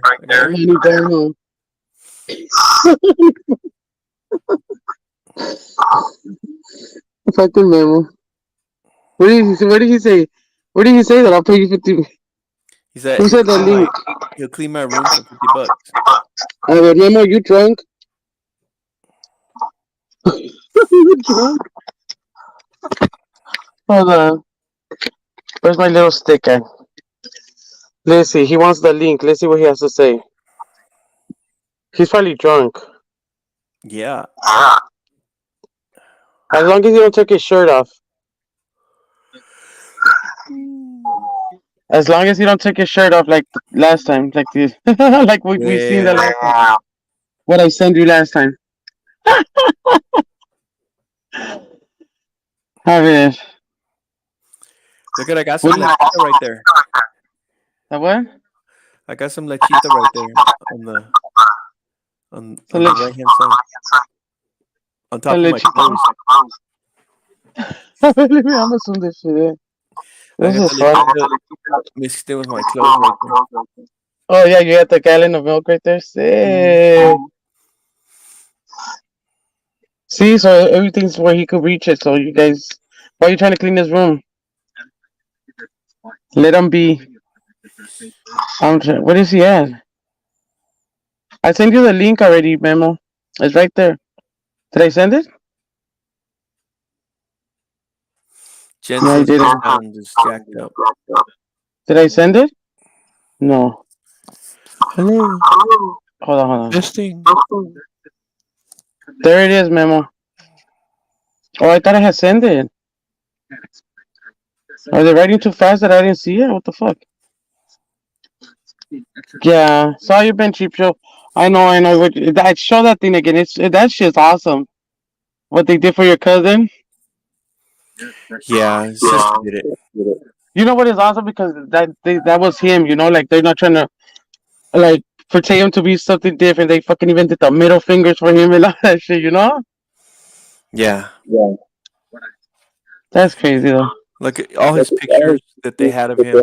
He's always flipping off the camera. Sick. That's awesome. That is awesome. That is very nice too. Memo Streets LA. Oh, Jen, your avatar came out good with the cat.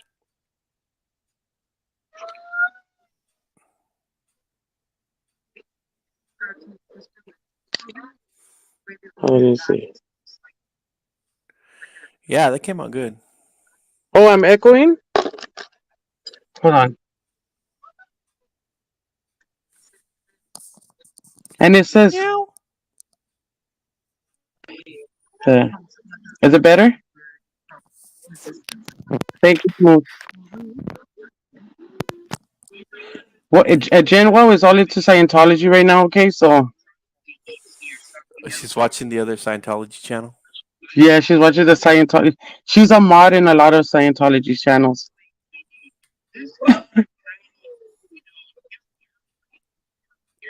I'm not wearing the shirt, sick as.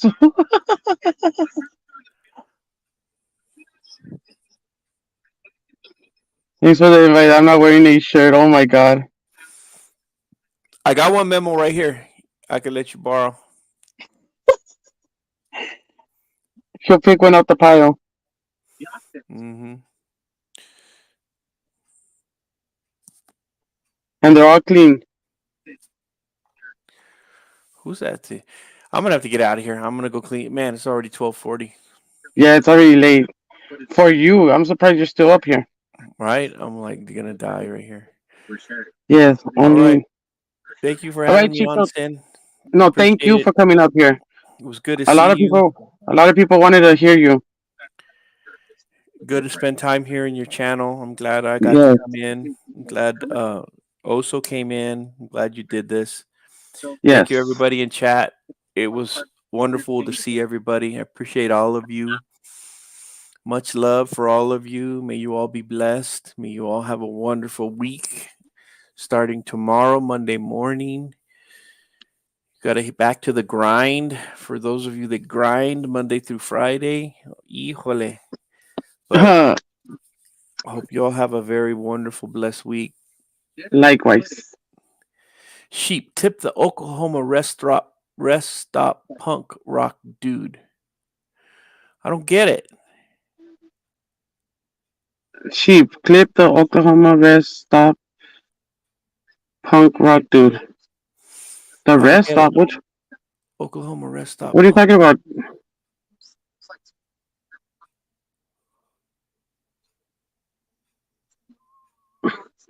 Oh, The same video you sent me, Jen. That's just a trip. That's awesome. You need to watch it. All right, yeah, I'll watch it right now. Yeah. All right. Throw Have the a good link, one, Chico. Huh? Jen. You got a link for it, Jen? Throw the link up there.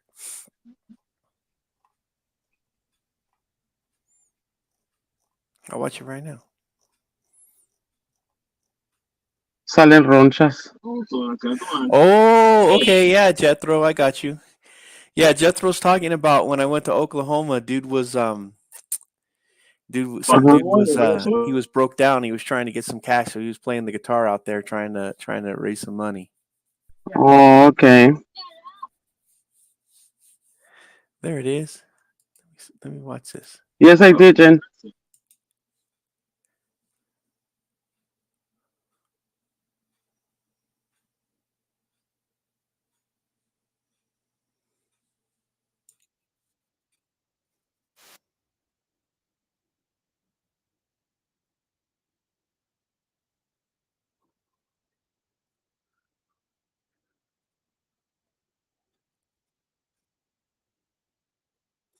Yeah, so that's it. Fucking Jen.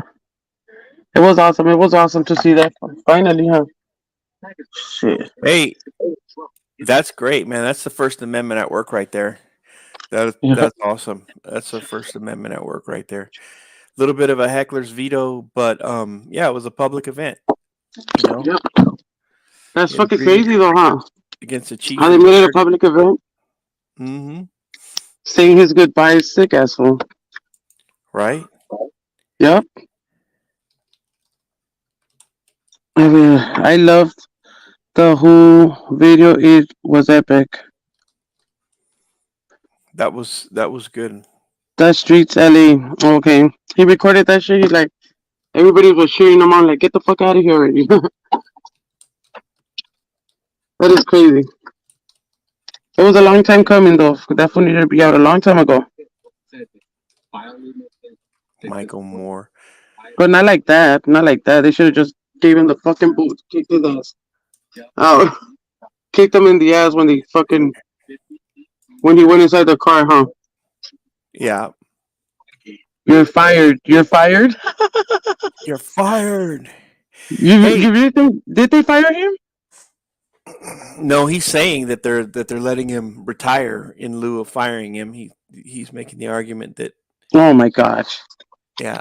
Right, It Jen, would have all been nice those if he got supporters, fired. all those blue line worshipers, all those cop suckers, trying to freaking be friends. They're all circle jerking each other, trying to buddy up with one another. Mm-hmm. Yeah, The that's only crazy. real reporter there was the one yelling at the chief. They Yep. want to pretend like they're high society and pass the Grey Poupon. They put their little finger out, sip their little tea. We're so professional. We're professional. We're professional media. No, you're not. You're freaking. You're complicit. You're complicit.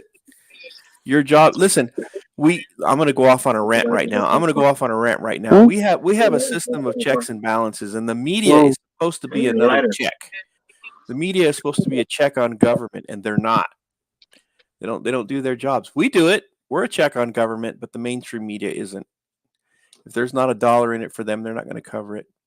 But hey, before I go, I wanted to tell you guys this a long time ago.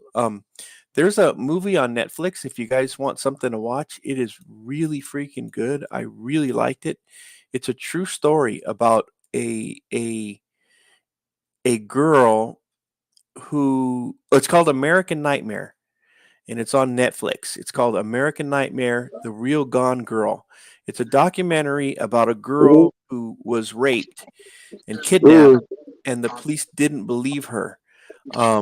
And it's her entire story about how the cops actually thought that her boyfriend was a suspect for a long time, and that also mhm, faked her own disappearance. And that she was copying the movie called Gone mhm. Girl with Ben Affleck, and so they were accusing her of faking her rape and faking her disappearance. Damn. And there was a cop out of Northern California, and she really. Uh, I've always sometimes I get in a place where I wonder, is there any such thing as a good cop? Is there any such thing as a good cop? Just because I have so many negative experience with cops, you start to wonder, even the good cops, are you really a good cop? Or are you just faking that you're a good cop? Or you just, you're just faking it until you make it. But there's this cop in Northern California, and she believed this girl's story, and she went to bat for this girl, and she was one of the ones that helped break the case. And it's a really great documentary about how this girl who the cops thought faked her kidnapping and faked her disappearance, and it was a serial rapist. It was a serial rapist in Northern California that was raping everybody. He was raping everybody out there, breaking into people's houses, and just the complete failure on the part of law enforcement to do their job and to investigate. We're always the suspects. No matter what happens, they're always pointing the finger at us. But yeah, this girl got kidnapped and she got raped, and it was a serial rapist, and they thought that she was faking the whole thing. And it's a really great documentary. If you guys have So time, check it out. what is it called? It's called American Nightmare. It's on Netflix. American Nightmare. Okay. It's on Netflix. It's really good.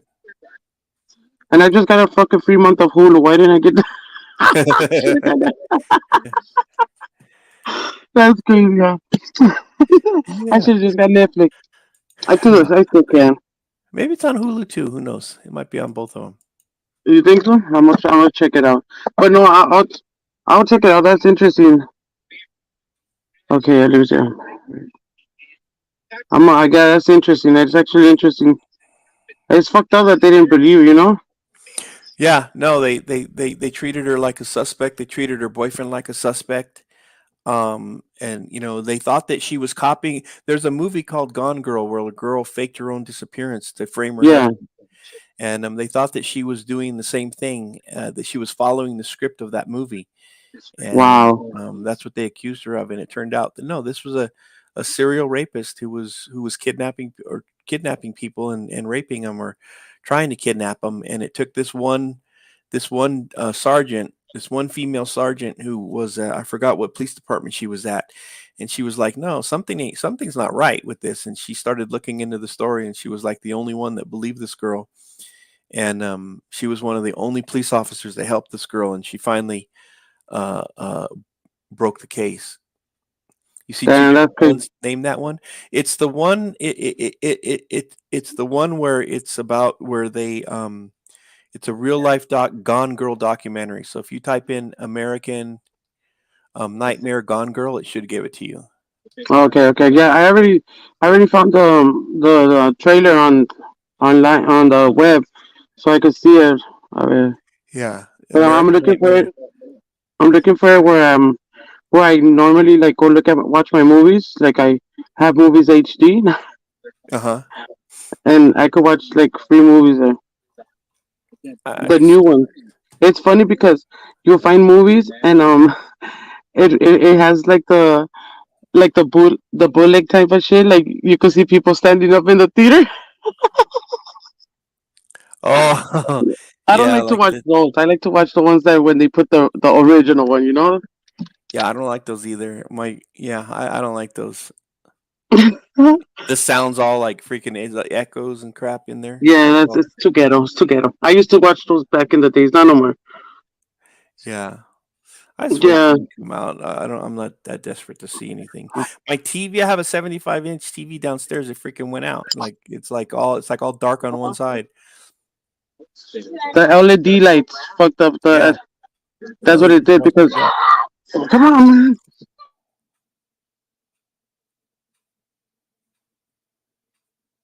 Because we got the two kids over here arguing.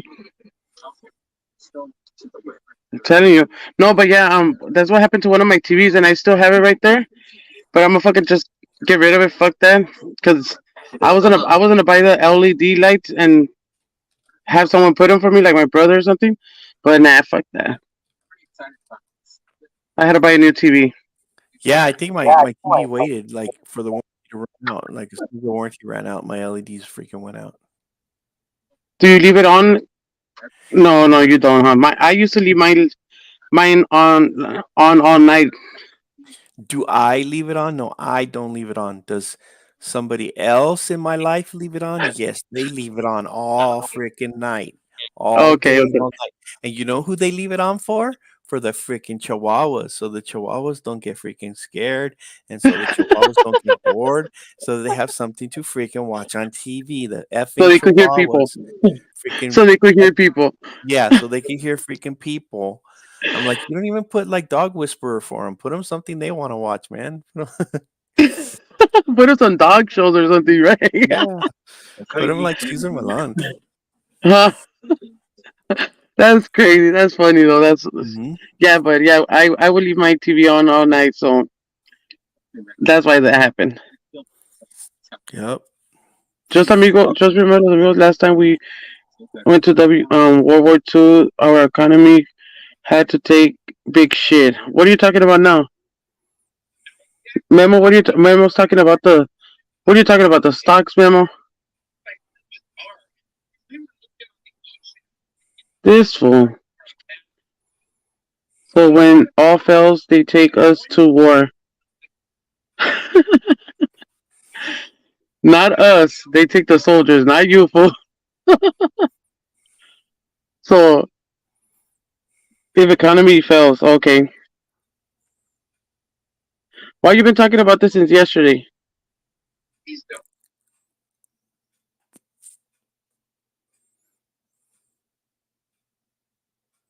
They have their favorite YouTube channel, the favorite YouTube cat channels. Jen's cats love watching TV. Well, it's on over here 24/7. My chihuahuas are pissed now. They don't even want to watch TV. They're like, F this. That TV's all effed up. I ain't watching that shit no more. And that's a 75, man. That's I'll be mad as fuck about that. Mm-hmm. hmm You know what? My friend had an 80 inch, and his kid got mad and threw the control at it, like the game, I think it was a PlayStation fucking control at it, and broke that shit. Oh my I would god. have whooped his ass. I would have whooped his ass. Be mowing lawns forever. Be mowing What? lawns till he's like he'd be mowing lawns till he's like 75. Yeah, You owe me a new because TV. you have to get a new one now. Inferno. Inferno in the house. Yeah, well, we're gonna end it Inferno now. Yeah, we're leaving Inferno. We're leaving Inferno because you came late. I'm falling asleep. My Yes. dogs are like Have a good one. Go to sleep, Cheap Show. my dogs are pissed because they can't watch TV no more. They're gonna be barking all night and shit. Yep. All right, people. I'm gonna get out of here. I'm gonna stay on here all day. Peace out. Love you Yes. all. Thank Bye. you Have all a for good being one. here. Thank you, Sim, for having me. Peace out, you guys. No. Care. All right. Say hi to Bye. Polly for me. Okay. All right, bye. Bye. Yo, peace out, Polly. Bye. Bye.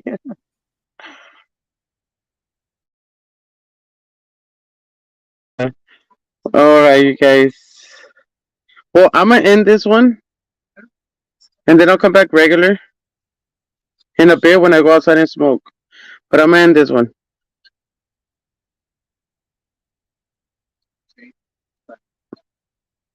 I'll be back in a few when Paul finishes rolling the blunt, the flute.